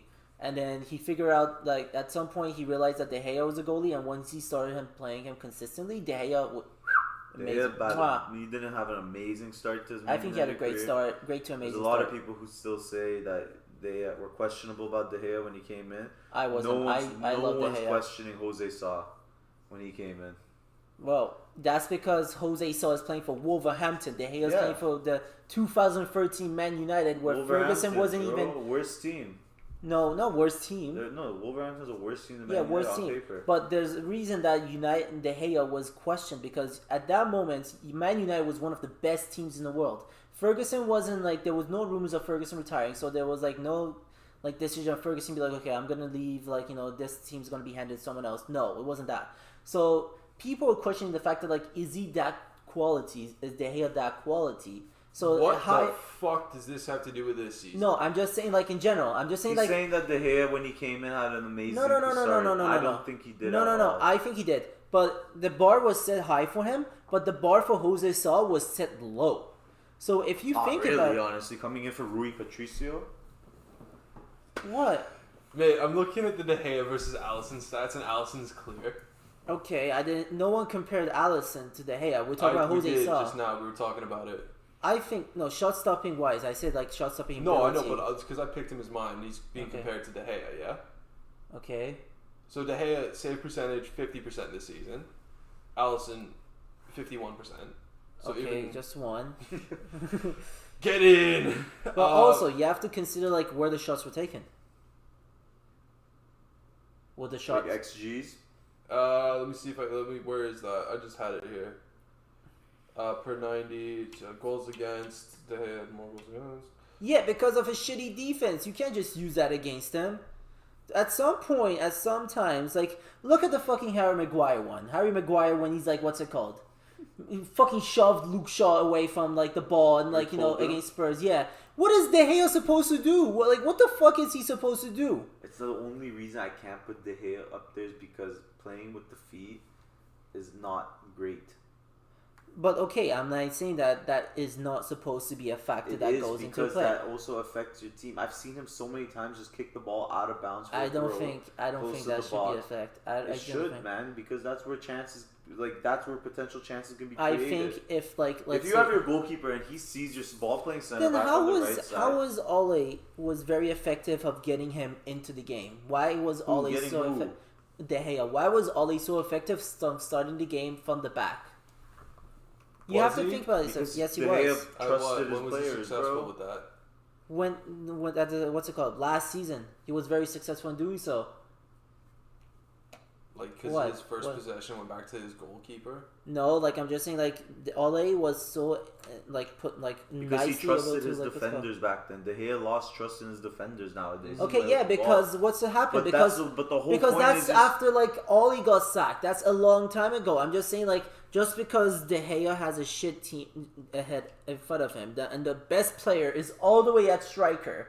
Like, what is he supposed to do? The thing is, you're still supposed to trust your players, no matter your teammates. At the end of the day, no. Yeah, you are, man. Jeez, you scared the shit out of me. Why? Because I lightly whistled. For some reason, I thought that was my telephone that we don't have anymore. I'm like, what the fuck? Who's calling us? Your phone sounds like that. like I don't know. Like it's. Oh my god, no. That's good. I don't know. That actually sounds like a lot like the previous stuff. Was having flashbacks or something? I don't know, man. I'm actually I'm having PTSD from that. All right. Points saved against XG. So this is like against his XG. Alisson Becker is in the 99th percentile. Okay. David De Gea is in the 27th percentile. Like, what is it like? For like saves against XG, like saves against XG. Yeah, for the amount of expected goals that they've personally stopped. Okay. So you're telling me that the shots De Gea saved were a lot easier than the shots Alisson saved. Yep. That's what this stat says, and this is from FBref. I'm not making. Hey, I'm not saying anything. No, I switched my mind. I'm taking Alisson as goalkeeper of the year. Fuck you. Hey man, I didn't say anything. If you want, you can have Alisson as goalkeeper of the year.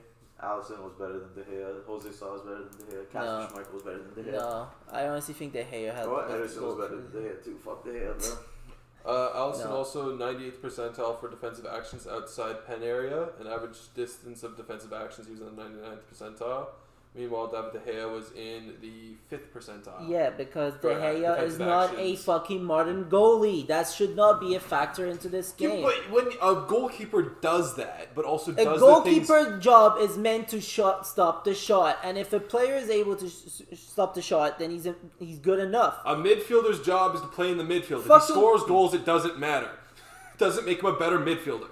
Bro, what's it called? Do you see how ridiculous that argument is? No, it's not. No, it is. Like if Alisson, would you not fucking say a player's value on offense, like a striker, to be like showing to score goals, and if he does like assists, you'd be like, you're not gonna be like, oh my god, he's such an amazing striker. And you'd be like, no. Yeah.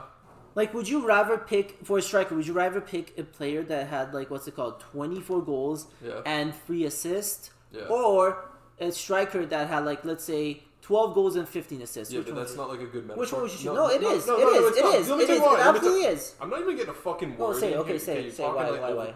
Okay, the fact that Alisson and De Gea's stats are very similar when it comes just to goalkeeping means that, they're very level on that. But when one goalkeeper does that extra thing, that puts them above the other one.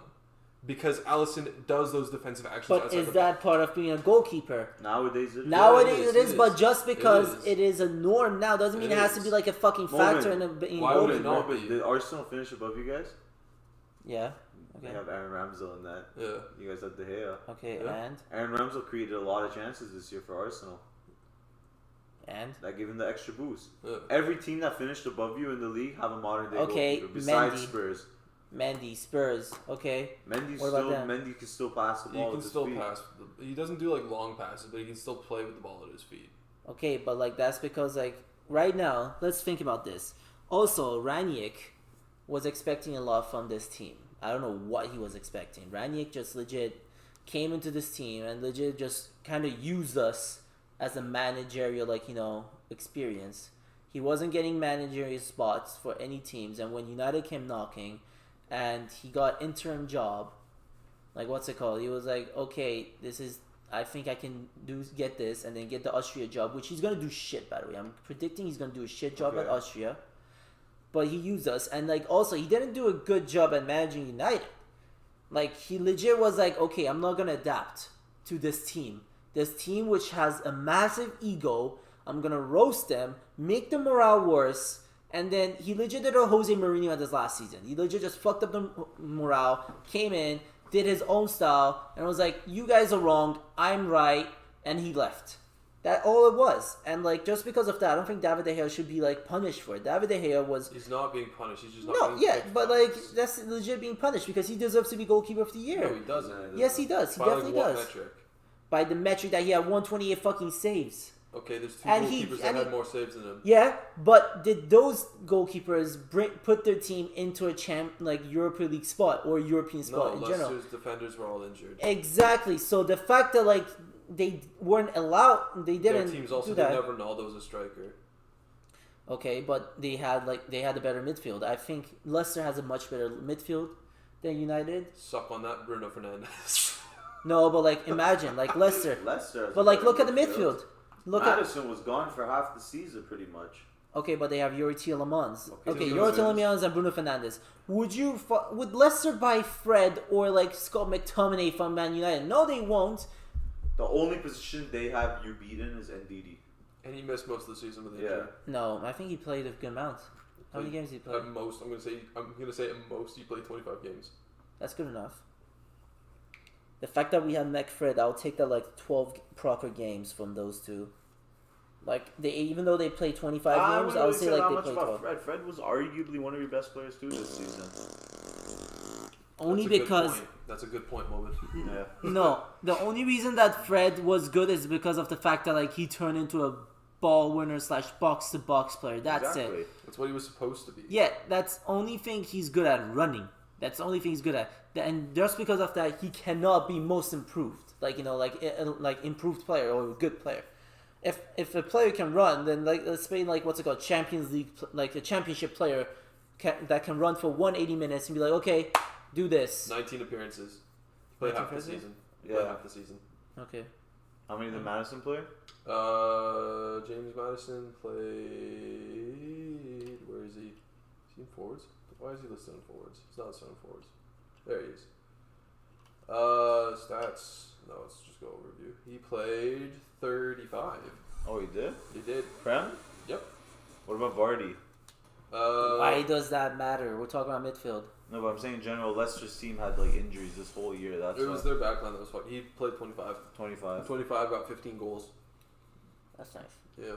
Okay. Yeah. Moving on to what do we have next? Flop. Flop of the Also, year. just needs to be told that flop doesn't necessarily have to be considered as a player that got transferred in the same season. Yeah, it's just a player that had a bad season. Yeah. That like the player that we expected the most from, but like the biggest difference between like how they actually did. Yeah. I got Jadon Sancho. Okay, I can see that. He played. He had 8 goal involvements in all comps. Mm-hmm. He played fewer games last season and had more involvements. And last season he wasn't playing with Ronaldo. He arrived at United for a huge fee, and like just honestly, I think he had like an underratedly bad year because like no one's talking about like how poor he was. Like I was like, oh well, he'll bounce back. It's like, well, last season his stats were worse than the season before, and then this season they're even worse. So is he on like a downward progression? Did he just get carried by like Haaland being that good? Because it's like, oh, he didn't play. Like you can't say he didn't play with a great striker this season because he did. I mean, that's like it's just like talking about like Ralph Rangnick and like what tactics he was able to make. He just came out like I'm not saying Sancho had a good year. Like he did have a bad year, But it's like he came into a declining United team, and if you want to settle yourself at that team, it's gonna be really difficult. Because at the same time, you have to adapt to the players and all that stuff. So like, it's just was really tough for him to adapt. The reason why I didn't really consider Sancho that much is because it's his first year coming in. Yeah. He's only 20 years old. He's at a dysfunctional Man United team. He is 22. 22 years old. Still young. Yeah. I was thinking of someone else. I was thinking of Greenwood. But yeah, he just came into a dysfunctional team. First year. Yeah. I think next year he's going to do a little bit better. Next year is but the you year can't consider him as a flop, obviously, because of how much he came in for, the status that he had, everything, like golden boy, all that stuff. You can't consider him as a flop, so yeah. Next year is the year that he should be considered, like, if he was a flop or not. Who did you say flop? I had Marcus Rashford, the other side of United's winger. We all have United players. I know this guy's got. I know who you fucking have. We have Bruno Fernandes, bro. Bruno No. Bro, you got exposed this year. I would have put Bruno as well. Like, to be honest, you got exposed. I was thinking of myself, like, which team would I choose a player for? Bro, it was between Bruno, Rashford, Sancho, Lukaku, obviously. Lukaku would be a shout as well. Lukaku there too. Yeah, honorable mention. And Harry Maguire. Honestly, I wouldn't mind it. Like, I'm not saying I know United has a shit season, but even Aaron Wan-Bissaka. The thing is, like, I realized that what you said was like, what's it called? Bruno Fernandes don't mix well with Cristiano Ronaldo. Like, they don't work together. So, and I realized that when I saw like Bruno Fernandes scored a hat trick against Leeds the first game of the season, so I'm like, okay, I'll give him that excuse. But Marcus Rashford had no excuse on what performance he had this season. Been shit, bro. He's just been writing letters. Yeah, bro. That's the only thing he's been good at this season. He offers nothing in defense. No. On offense, he had 0.9 shots per game, which is like less. Like, how can you not have a shot in at some point of a game, like in one game of season, you cannot have a shot on. He his goal plus assist was I think 2 goals, 4 goals, or something like that. 6 goals plus assists. He was shit this season. Like, his head wasn't in the game, and when he was told that his head wasn't in the game, he took it personally, and he didn't improve on that. So that's why I think he should be definitely flop of the season. And he does need to do better. I think he was one of the players that was most protesting under Ralph Rangnick. Whenever the media talked about players in the dressing room having issues with Ralph Rangnick and not being a part of the squad, I think he was part of that. Him and probably. I generally were two of the bigger issues in the. I generally thought he was the leak at United, but apparently I think it was Lee Grant at the end of the day. I don't think it was Lee Grant. I think they're scapegoating Lee Grant because they're he's getting out of here anyway. Who gives a fuck? Let's just put it. But I generally think Marcus Rashford was the one that leaked it. I have Bruno just because he got exposed this year. He's nothing without penalties. Yep. He plays with his heart. He does not. He loses his head whenever Bruno's playing bad. United is bad, and he's playing bad. I'd say 75% of the year. He was terrible, man. I'm sorry. He's just crossing merchant, bro. Most turnovers as per usual. He literally just crosses and inshallah. That's it.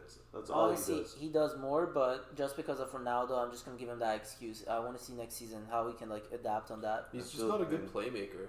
He's a great playmaker. He's not. He's just he just crosses, man. The thing with that's the thing also with Trent too. That sometimes he crosses. He just crosses all the time. Last season. It's obvious that Bruno gives the ball away. He takes a lot of risky chances, which I think too many stupid chances. No. I don't think it's stupid. Bro, Ronaldo's marked by 3 players. He's still crossing the ball into him. Okay, but let me say what I'm trying to say. I think Bruno takes a lot of risky chances, and the thing that all he did well in the last season was that he was able to tell his players, okay, guys, Bruno's gonna make a lot of chances, and he's probably gonna give the ball away a lot. I need you guys to make sure that we're good on the defensive end of this. And I think this season we were not able to make sure of that. Not really, in my opinion. I just think it was more because this year you had Ronaldo and you're literally just looking. When Ronaldo comes to your team, every team just focuses on playing for Ronaldo. Obviously. That's how it is nowadays. And when he came, last year he had Greenwood, he had Martial, he had Rashford. He had 3 options that he could play through. He could just throw a cross in and they'd probably get to it. But this year, he's just been looking for Ronaldo every time, and it hasn't worked out at all for him. Penalties, he lost penalties.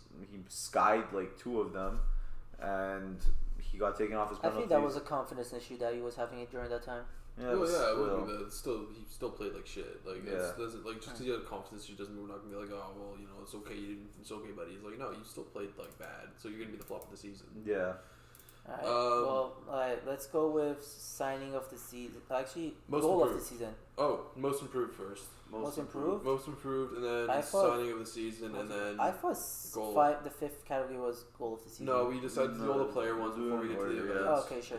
Okay, most improved? Doran, go for it. My boy Jared Bowen, bro. No, well, I mean, he was great last year. He's even better this year. I like him a lot. He's like with Liverpool, actually. Yeah, fuck that. Really? I wouldn't mind it. I wouldn't mind it. Yeah, like, that shit, well, I don't think he's going to start, though. I think he's going to be on the bench. I think he'd be a great addition to the front line, like in whatever capacity, but... Yeah, Jared Bowen, 12 goals, 10 assists. Yeah. Really helped West Ham. Everybody's talking about Declan Rice being the main man. You can argue and say it was actually Jared Bowen. Jared Bowen, like... Absolute workhorse, top scorer at West Ham. Amazing. You have to look at United, scouting system as well, during... when they were looking at Daniel James, you have to be like, they saw a championship and they weren't paying attention to Jared Bowen. And he saw Daniel James. No, you guys botched the development of Dan James. Like, he's actually no. He's a good player, Daniel James. He can be. He's with his pace. There is a player there. It's just he wasn't developable. Like, you guys haven't developed. With Adama Traore's pace and his strength, he could become a world class player. But is he a world class player? No, he's a great player though. No, he's a very good player. Is he a great player? He doesn't play for Barca. Would you want him to start for Barca if he's a great player? Not at the moment. Exactly. So why? Well, because we have Ferran Torres, Ousmane Dembele, Ansu Fati. But if Adama Traore is a great player, why would you not want him to start? Well, I mean, Jared Bowen would also not start for Barcelona.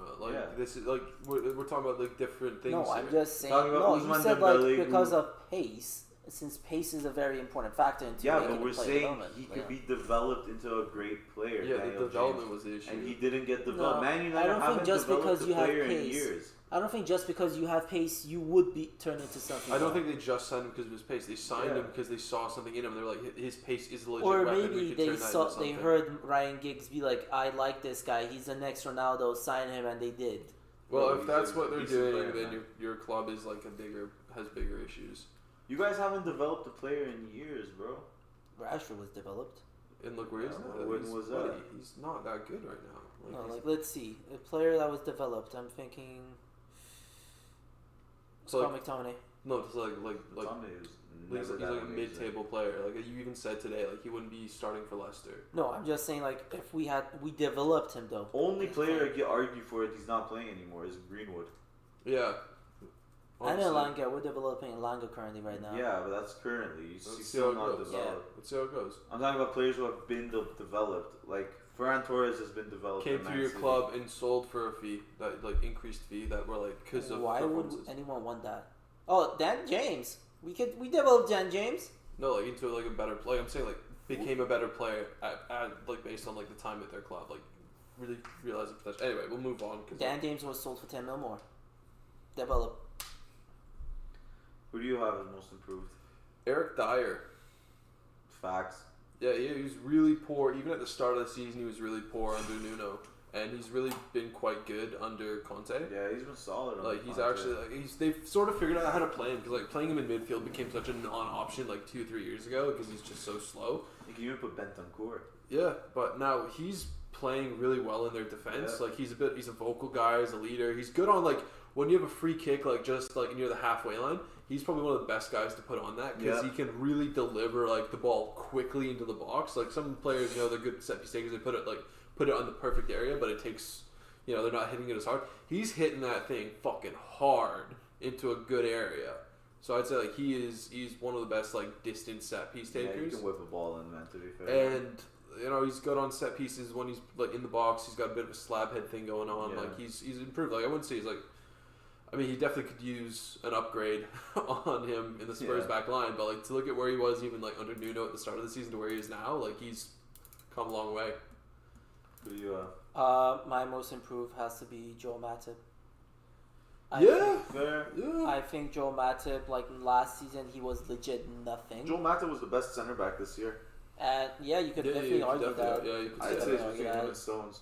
Like 2.9 clearance per game, 1.5 tackles, 1.4 interceptions per game. I think those are like amazing stats for like a center back. He scored a lot this year. 1.2 adventures. I think 5 goals, 5 assists. No, I don't know if he not 5. He did not get 5 and 5. No, 5 assists. I don't know. I think I saw someone 5 and 5. I don't know who it was though. He's a great dribbler. Maybe Revieiw. Well. Yeah, he's a really good dribbler. Like he comes up the middle and it's like really catches teams out. There was that one goal, I'm blanking on who it was against, where he just dribbled all the way up the pitch and he just scored. Yeah, I'm telling you, 1.2 adventures a game. Yeah, honestly, he's going on a trip. Gabriel is another guy. He can also play as most improved, bro. He's really helped Arsenal a lot this year. Mm-hmm.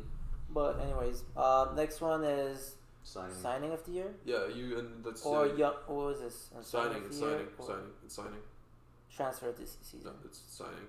Yeah, well, transfer, signing, whatever. Transfer or signing. Wait, give me a second. I kind of fucked up on something. Wait. Oh. No. What the hell? Wait, 5 was... Sorry, I just kind of fucked up. So what do we have, like, as our things? Okay, so we had... All we have left is goal, game, and signing. Yeah. Goal, game, and signing. Yeah.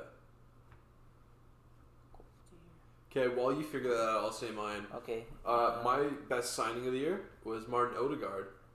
Because his transfer, like, he was only on loan last season. His transfer was officially confirmed this season, so I'd say he was the signing of the season. He was a really creative player. He was a leader. Like, he's being talked about as being, like, one of the Arsenal captain, like, options for next season. He's still only, like, 22, 23 years old. He is a fucking baller still. He is, yeah. He had a slow start, but... No, it's picked up this a lot. I'd say November was his best month. Yeah. And he's been consistently good ever since. Mm-hmm. There's been some games where like he hasn't performed, but like it's Arsenal. It's Arsenal. But yeah, Odegaard's a good shout. Yep. I think the issue I had 2 players that I chose for like what's it called sign off the year. But anyways, mine would be Kulusevski. I generally think that this guy was like one of the main reasons that they got into Champions League. Like 13 goals plus assists in 14 starts is just insane. Mm-hmm. And I think that, like, you know, like, what's it called? Spurs are really going to be looking into signing this guy, make sure, like, he stays at Spurs. Yeah. And I just think that he has a great, bright future. I'm surprised how Juventus is not seeing that as well. Juventus is just so shit. Like, with the player development, player management for them is just so bad. Like, they have no idea. Like, asset management. I'm surprised how De Ligt wants to stay there. Like, get the fuck out of there, man. Well, I mean, with Chiellini... He's just waiting for his contract to run up. Like, honestly, well, he's also, like, he's signing a new contract. No, I don't think so. He's looking at it like Chiellini and Bonucci are both possibly... Like, Chiellini's leaving this summer. Yeah. Bonucci might also leave this summer, so then they're going to have to build around him. So I think he's sort of gone like, all right, well, if I'm going to have a breakout, it's going to be this season. So you might as well give it a crack. Because, like, if he goes to Barcelona, like, it's... Which is the other place he's linked with. Or Chelsea. It's like it's not really going to be the same opportunity because it's going to still be adjusting. Like this year, it's like I think you Chelsea, are our guy. I think Chelsea Barca, would be perfect one. Barca. Chelsea with his ball playing ability and his pace. Play with Araujo in the center back position at Barca. No, I think it's best just for him to see it. Like his, I mean, I think he wants to have it work at Juve. Yeah, maybe, but I don't know. Personally, to me, if I were De Ligt, I would go to Barca, man. I would go for Chelsea with the fact that like he has Thiago Silva and like he's gonna have Chalobah next to him. I think that would be a great mix for him. And Pau Torres. Yeah. No, I don't know if Pau Torres United's gonna go for him. Hopefully he goes to United. Alright, anyways, Dora signing. I have Mark Guehi. Yeah, he's an absolute baller. Shut down that like really important player for Crystal Palace. Mm-hmm. He's one of the best like young center backs out there in this today. Was a real difference maker this year compared to how the last Palace's defense was last year, and I think he's got a really bright future ahead of him. I think he had like 11 clean sheets this year, which with Palace that's nuts. Yeah, exactly. That's what I'm saying. Like I think it was 11. I'm not sure, but he's come in. He's really like shown his like talent. And, like a lot of big teams are looking at him for the future to get him. Maybe Chelsea even might bring him back potentially. Maybe. But yeah, what we're gonna go to the next one? Goal of the season or goal of the season? Goal of the season. Goal of the season. I'm gonna say Demarai Gray versus Arsenal, the one that gave the winner. the one that gave him the winner on the 92nd minute. I think that goal was just like insane. Like it was like at the prime of like DeMaurice Gray's this season. Yeah. Like he was on a great form. Like he just cut it in and he just took a nasty shot, curved around like a few players went in. I think that was just like amazing, especially at the fact that like it was at the last minute as well. Yeah, DeMaurice Gray's goal was nice, obviously. Who did you have, Alex? I have the goal of the season as picked by the Premier League also. I have Salah's goal against Man City on October 3rd. Salah's against Man City? Yeah, the one where he dribbles everyone. And it's just, I honestly, like, listen, I'm not even saying this from bias. Like, I didn't pick him earlier. Like, I'm saying this genuinely. Like, it was a sick goal. And also take into account, like, the players that he's beating on that dribble. It's, like, it is fucking stunning. And I'm not saying, like, the Puskás one that he won with the goal against Everton, that's just because everyone felt bad about the Champions League final thing. This, what I'm saying, is, like, actually, like, a legit sick all-time Premier League goal. I mean, yeah, I had Rudiger's against Brentford, the long shot. Oh, yeah. No, he fucking leathered that. Yeah, I had Rudiger just because the fact that it's Rudiger. Yeah. He's coming in, the center back is coming in and just banging it in over there. Yeah. Pretty sure they were tied also. They needed a goal, and he opened the game up for them.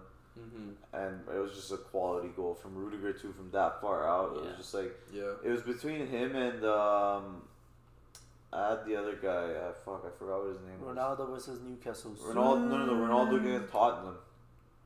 Which one? The long shot. Oh where he scored but honestly, I have to. I can't give that because Lloris should have saved it. You know? I don't know. I just still think Ronaldo, like considering the fact that like it was a big performance, like they needed to win that game. Yeah. Came in and he scored the goal. He scored a hat trick that game. So that's why he was also like one of my player of the seasons. I had Ronaldo. Like there's a lot of points where he just saved for Man United this year. But like I said, like Ronaldo and De Gea were definitely like the only two good players United had this year. And Dalot, this guy said, Jesus Christ. And next one, the last one, game of the season. Yeah, the season. Who wants to go first? I went first for that last one. So. I can go first. Wait, Doran, go first. No, Doran. I'll go first. Yeah. I had the infamous last 2 goals in the last, 1 minute of the game. Steven Bergwijn against Leicester City. Tottenham versus Leicester. That was a fun game. Just because the fact that... That was a fun game. Bergwijn, got fouled, or, he didn't get fouled. He kind of dove. So Yonchu came up to his face and told him, "Get the fuck up, you pussy," something like that, whatever.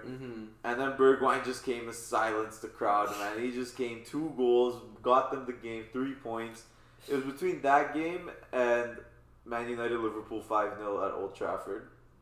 I had that one as well too, just because we all watched it together. It was a great moment. First hat trick. That was my favorite game. I wouldn't say it's the game of the year. This is definitely my favorite. First hat trick in Old Trafford by an away player. In fucking years, years. decades. And I'm genuinely waiting for United to get rid of all of the records, and then once all of the records are gone, be like, okay, let's restart this, make some records. It was just amazing. Liverpool destroyed Man United. 9-0 on aggregate in total in both games. Didn't we score a goal in the second game? Huh? No. Interesting. I thought we did. No, it was 4-0 the second game. I thought it was 4-1. Okay. Who did you have? What did you have as game of the season? My game of the season has to be the first game that was played in the Premier League season, Brentford versus Arsenal. That was a good moment. Brentford 2, Arsenal 0. I think the moment that Sergi Canna scored that goal was just insane. Especially because it was Brentford home. Yeah, Brentford home, the first time in a long time. Yep. And then the second goal came from a fucking long ass throw in and then bounced in. Gabriel just let it go and then an empty net goal. It was just insane. It was just an insane first game and I loved it. Alright. I've got this one just like yours. Maybe it wasn't the best match, but pure vibes. Yeah. Newcastle versus Tottenham, the first game after the takeover. Oh, okay. Because Callum Wilson scored 5 minutes in, and the Geordies went fucking nuts. They went crazy, man. They lost the game. Yeah, but they went crazy. But the vibes at the That was the game when they started wearing the Sheikh outfits. And no, shit, it was it was the 2 games before that because the rumors that the process took 2 weeks to do. So the 2 games before that they started wearing the Sheikh outfits. Yeah. And the people were like, "Hey guys, we gotta stop doing this." We forgot a topic on manager of the season. Oh, manager of the season. That's what I should have put in. Okay, that's what I fucked up. Is it just Prem, or can we consider other like? No, they're not putting Ancelotti in this fucking. No, I'm not saying like Premier League manager, but like given the things he did also outside the Prem. Should be given some. Wait, who are we talking about? Talking about Jurgen Klopp, mate. Jurgen Klopp. 3 finals, every possible game played, 92 points on the season, 2 trophies. Let me see. Who would I give it to? It's the most trophies out of any manager in the Premier League. Conte's a good shout. Conte came in, big change. Thomas Frank kept Brentford up. I have Eddie Howe. Shit squad. Eddie Howe came in and changed this fucking team. Before the money even came in, which is the biggest thing, is that Eddie Howe came over and took over for Steve Bruce, and the team got better, and then they got players in, and it actually got even better. Bro, he got them to what? Are they 11th now? 11th, yeah. 11th? The 11th, they were relegation. They didn't win for the first 14 games of the season. There were now he came in 7 draws, 6 losses, 13 games in. They won the 14th game. Yeah. Unbelievable. My manager of the year would be Ralph Rangnick. I wish he was. No, Mikel Arteta. Fair. I think Mikel Arteta legit turned this team around. Unfortunately, at the end, they could have finished the job that they were meant to do. But honestly, I'm not gonna lie. They did amazing. They overachieved. Yeah, Arsenal. they really overachieved what they were expected from. They have no midfielders. I know they were expecting Europa League. They were fighting for Champions League at one point. I don't think they were even expecting Europa League. They were 3 midfielders. They got Lokonga, who barely played. Yeah. They have Thomas Partey, who's injury prone. Partey, Xhaka, Odegaard. And Xhaka. And then Odegaard's a cam. And I'm saying defensively CMs or DMs. Yeah, nothing. They have nobody. Elneny's a good player. Elneny, and they've just re-signed him. He had a decent season, actually. Yeah, he had a good season. On most improved, you can even with Elneny. Yeah, he's up there. Yeah, definitely. But they got Ainsley Maitland-Niles coming back from Jose's Roma. With a trophy in hand. Oh yeah. No, well, you said Klopp, right? I did say Klopp. Alright. I mean, if you want me to pick someone from the Prem, your choice. I'll say Klopp if we're allowed to consider. Well, I mean, it's up to you guys. Yeah, you can. Yeah, I'm gonna say Klopp. Yeah, because he just, Alright. That's it for the Prem wrap up. Yeah. Anything you guys want to say about the Premier League this season? This season, no, I'm excited for the next season. It felt like a long fucking season. We always say this. I feel like we always say next season's gonna be insane, and then something. For me, I was excited for this season, and then I fucking I cry my bed every night when I go to sleep. Can't relate. Bro, next season. I feel like nuts. No, you related after the fucking Gerrard slipped again. No, I mean yeah, a little bit, but that wasn't. That's a one moment kind of thing. You had just a whole not a whole season. What was your favorite part of the season this year? Oh, favorite thing that happened this year? Oh, my favorite part of the season was when we beat Leeds 5-1 first game. That was the best start. When I felt like we had a chance to do something, and then all season, the rest of the season. That was my favorite. Man United's downfall. Honestly, the United game was a lot of fun. Winning the FA Cup and the Carabao Cup both awesome. I think Quivine Kelleher's penalty was was cool. Van Dijk's penalty. Yeah, the Van Dijk's penalty too. I don't know, man. There's a lot to pick from. Honestly, this season. I could also Luis Diaz just starting his first game and being sick. Luis Diaz was fucking switches every fucking. Honestly, I could also say Ronaldo versus Newcastle. First goal he scored, everyone went crazy for him. Bro, Ronaldo got the away fans saying "Su," bro. That's crazy. Where? Grown people. Where? Grown people away fans would just not at the Newcastle game. No, not Newcastle. But I'm saying in general, some away fans would just say "Su," bro. No, I mean some places just have shit fans that will score when they get scored on, celebrate when they get scored on. All right. What was your guys' favorite moment? If you had to choose? Fuck. You know what? Fuck it, because I'll give you an actual Prem one. I'll give Liverpool 5-0 over Man United. Okay. My favorite. Okay, actual game that was probably one of my favorites was City versus Tottenham when Kane proved himself as a big game player. City versus Tottenham. Okay, that's when a good one. He scored a hat trick. One was offside, obviously. Yeah. And he got the 2 goals to get him the lead against Man City too. You gotta think about that. Manchester City. Mm-hmm. But yeah, it was one of my favorite moments. Alright, and that's a wrap for the Premier League. For the Prem one. Now we'll move on to the bullshit finals that's happening tomorrow. Alright, I don't want to spend too long on this because the Finalissimo is a fucking joke. Let's just do a quick review our thoughts on the tournament. All right, so the Finalissimo will be played at Wembley sometime next week. I don't even know tomorrow. It's tomorrow. Oh, it's going to be played tomorrow at Wembley. I'm not going to watch this fucking game. Why not? I don't care. I mean, it's just fun to watch because they're fighting for a trophy. I got other shit to do. Okay. All right, class. Okay, makes sense. But like, I'm just saying, like, if you have time, just like fuck it, watch it. 2:45. I'm also just generally not interested. I wouldn't watch a friendly between Italy versus. It's not friendly. It's actually okay. It's not a major tournament, but it's a minor tournament. It's a friendly. This is a friendly match. I don't know if they're handing out a trophy. I don't consider it friendly. I think I would consider it as like preseason tournaments. They hand out trophies for those. Yeah, but like that's a minor tournament. This is a minor tournament. Yeah, it's a minor tournament. I'm just not overly interested. It's not. Okay, it is being contested between Italy and Argentina, the winners of the Euro and the Copa America from last season. Argentina look like a very, very strong team who have a very good chance of winning the World Cup this year. Italy did not qualify. Italy have lost Chiellini and Insigne to. They're still in the national squad setup, I believe, but they've both decided that they're going to wind down their careers at the MLS. Insigne doing this at the ripe old age of 31. No, he's younger. He's younger than that. No, he's 30, I'm pretty sure. He's 30, 31. 29. He's winding his career turning down. 31 in 3 days. He's cashing it in. 4 days. June 4th is his birthday. Okay, Eddie Martinez decides he doesn't want to play the final match of the season against Manchester City because he wants to save himself for this game. Dickhead.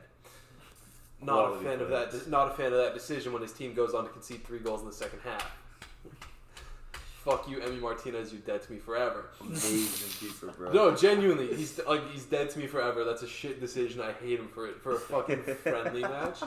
All right, so this match is being played sort of in the stead of the Confederations Cup because the Finalissima has not been played since the Confederations Cup started in 1993.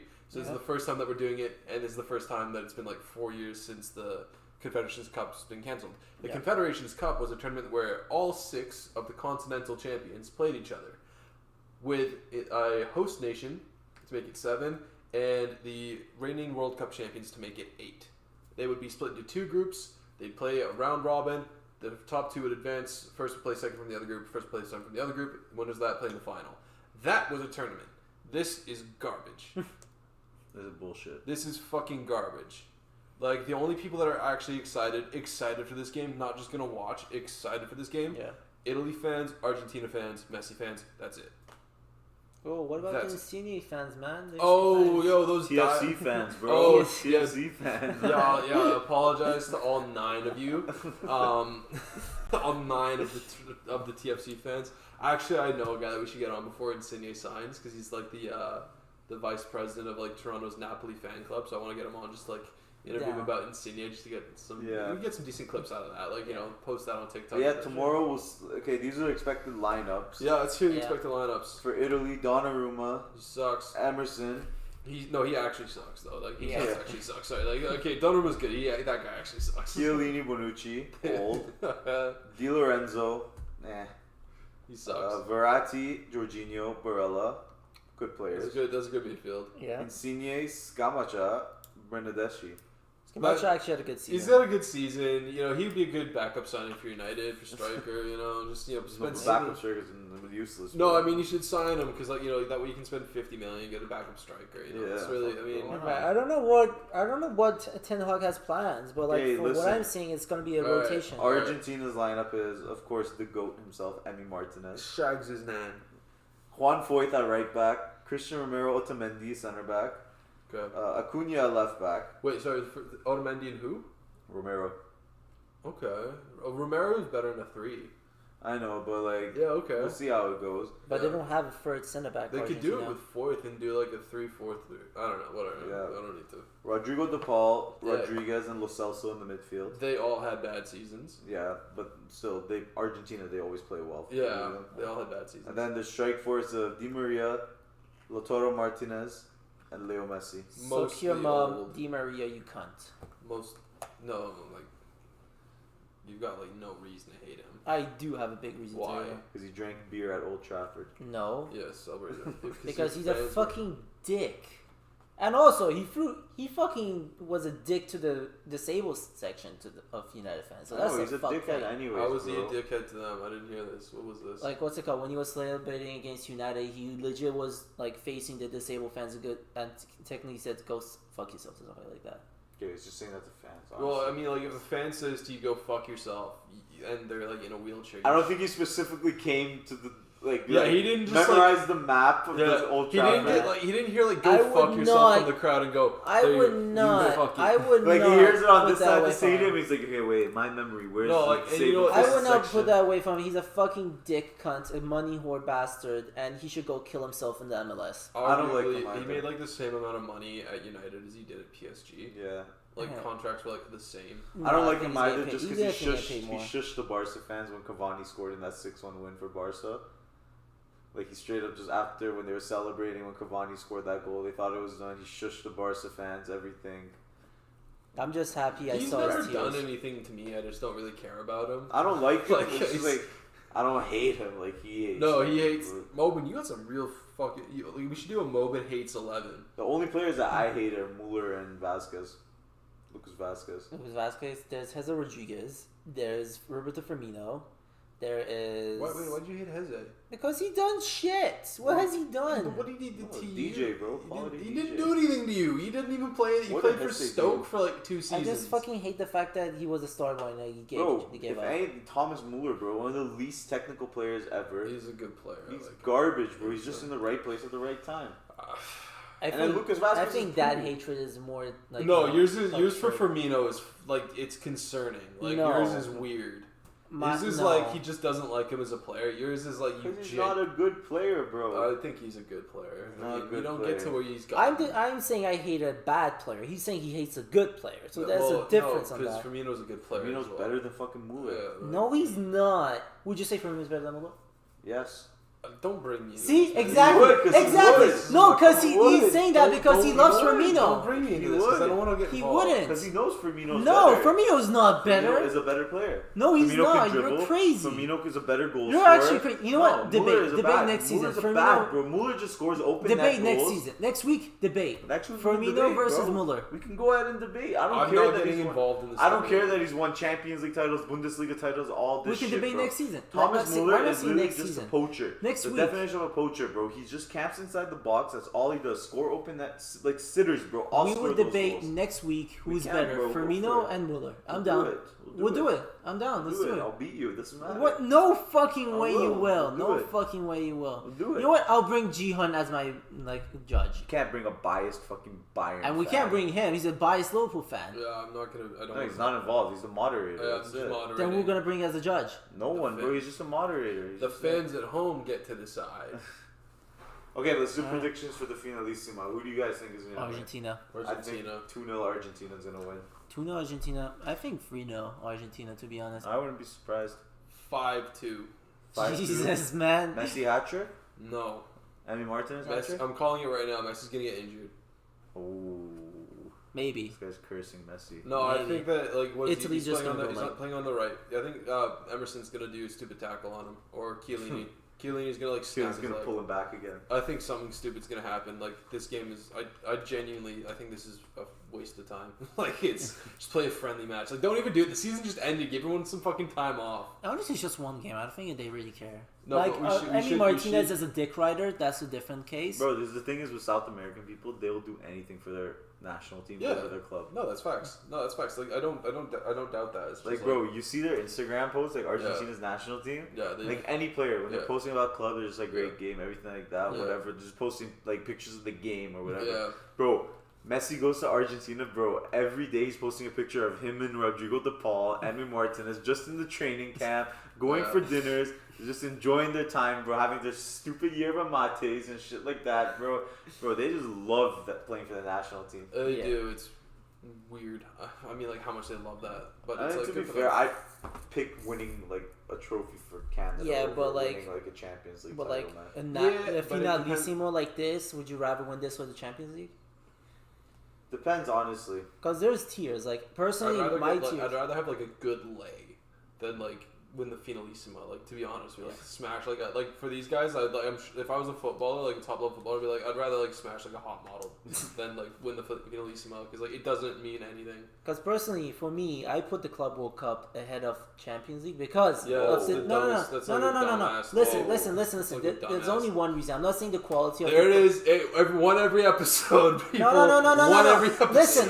Listen. There's a reason. Just a horrendous take. I'm not saying episode. Club World Cup is better than the Champions League, but I'm saying that because if you win the Club World Cup, you could name yourself as the best team of the world. But when it's Champions League, you can name yourself as the best European team. Okay, so you're saying that if you win the Finalissimo, if Argentina wins the Finalissimo, did they win Euro? Like, are they better than every team in Europe? Technically, you could say that. Yeah, it's going to be a shit... It's a technicality. I'm not saying you could say that. I'm saying that based on technicality, you could definitely say that. Technicality. Okay, for me, the trophy rankings in football is number one World Cup, obviously. Obviously. Whoa. The Papa John's trophy. Dude. No, guys, World Cup number one. World Cup. Number UEFA two. Champions League. No, I have league title. UEFA Champions League. No. I have league title. I think league title. I have, like I said, Club World Cup and then Champions League. And then I have league title and then I have Champions League. I think winning the league is harder. And no, I think Champions League is harder because of the fact that like you have to qualify for the Champions League by doing well in your league. Not even that. It's the fact that like you have to adapt to other teams like playing style because you're playing like I don't know, man. They're playing in a different country. We'll debate about this sometime. We have before. Mm-hmm. But anyways, we've done that before. Yeah, I just have the league title because it's harder. 38 games, you have to stay fit. Yeah, but the Champions League isn't just the one season. You have to do well the season before, so it is 38 games you have to do plus the game. And also the league, you have to qualify in the league. You have to play 38 games in order to get that top four. When you're playing in a league, you know the other team's playing style. You can predict it. But when you're playing like let's say like and you can like you have to like fully prepare for that style. Yeah, they still do that when they play Champions League. No, but like in Champions League, like there's a different style between facing like a Spanish team than a German team. So like you have to like change up your style. Like the reason why I have it is because you can win the Champions League by luck. You can't win a league by luck. Oh, I think you can, mate. No, you can't. Oh, Leicester 2016. But Leicester was outperformed. I don't think that was luck, though. They outperformed park the everyone, bus bro. and vibes. No. I don't think that was luck. I think they just took advantage of the fact that like Vardy had like one of the best years as a striker. Strikers had. A good playmaker like Riyad Mahrez on. Exactly, they had a great team. I'm not saying that they're not good. I'm just saying like they were very lucky to win that. They weren't lucky. I think if you look at the point totals, they absolutely were. No, because I think won it with less than 75 points. It wasn't luck. The fact that like even there is a bit of how hard it is right now for Liverpool to win the league. No, I know that. Like you don't win it by luck. Like they won it by luck. No, I don't think Leicester won it by luck. Real Madrid this year won the Champions League by luck. I think we got to wrap it because we've been at this for fucking ages. Last point I'm gonna make is that Leicester did get lucky. The fact that like all teams like were like tired, like they had fatigue going to the season. They were not because there was an issue of fatigue for the players. Like why? Like what's it called? I think the World Cup. Like they came from the World Cup. After the World Cup. It was 2016, 2017. Yeah, the World Cup was in 2014. That's the one 2014. What's that? The World Cup was in 2014. Oh, there was an issue. I remember there was a Cup? fatigue issue. The players had Euros maybe. Yeah, the Euro had. Because I remember like what's it called? No. Let me see. Because there was an issue. No, the reason why honestly Leicester really won is because not every team was at their best. All of them were shit. Yeah, there was not a good team. Wasn't it fatigue? They weren't all shit, but still, Leicester should have never won that league. No. I genuinely think there was a fatigue issue. They outperformed them though. When Leicester went away and played against all these other teams, they won their games convincingly. It wasn't like it was just like a fluke win, like fucking Benzema scoring 2 given goals from Donnarumma and Marquinhos just passing it to him. Or like Zinchenko coming in for an injured Kyle Walker. Let's wrap the episode. Yeah, but anyways, this was actually a very good episode in my opinion. Yeah. We got to make a compilation of Bobin's horrendous takes. Because you do one every episode. On technicality, I'm right. What I said, I'm right. On technicality. No, you're not. A Club World Cup does it not say World Cup in it? Yeah. So it's technically saying that who's the best team in the world. Look at the competition and I have a different idea of what I value as like a tournament. So that's why I'm not saying that Champions League is not better than the Club World Cup. Champions League is much better than World Cup. Whatever. Ryan Giggs, but best Premier League winger. Ryan Giggs is the best Premier League winger in the world. And Frederick Gilbert should be replacing Emerson and Matt Doherty at Spurs. No. My first choice. I'll tell you who was my first choice. Before we fucking cut this out, I have to tell you guys what my first choice You've had a was. stinker moment. You've had some howling decisions here, buddy. Listen, there's been some bad ones, man. It's all right. No. One per episode. No. My first choice, Gilbert was my third choice option. Okay. As right back. Okay. My first choice was Di Lorenzo from Napoli, which also he's a good player. Also he's a good player and Sergino Dest.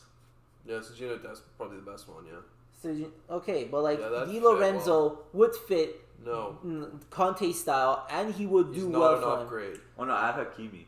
Yeah, Hakimi, which was just like unrealistic. It was an unrealistic one I had, but like yeah.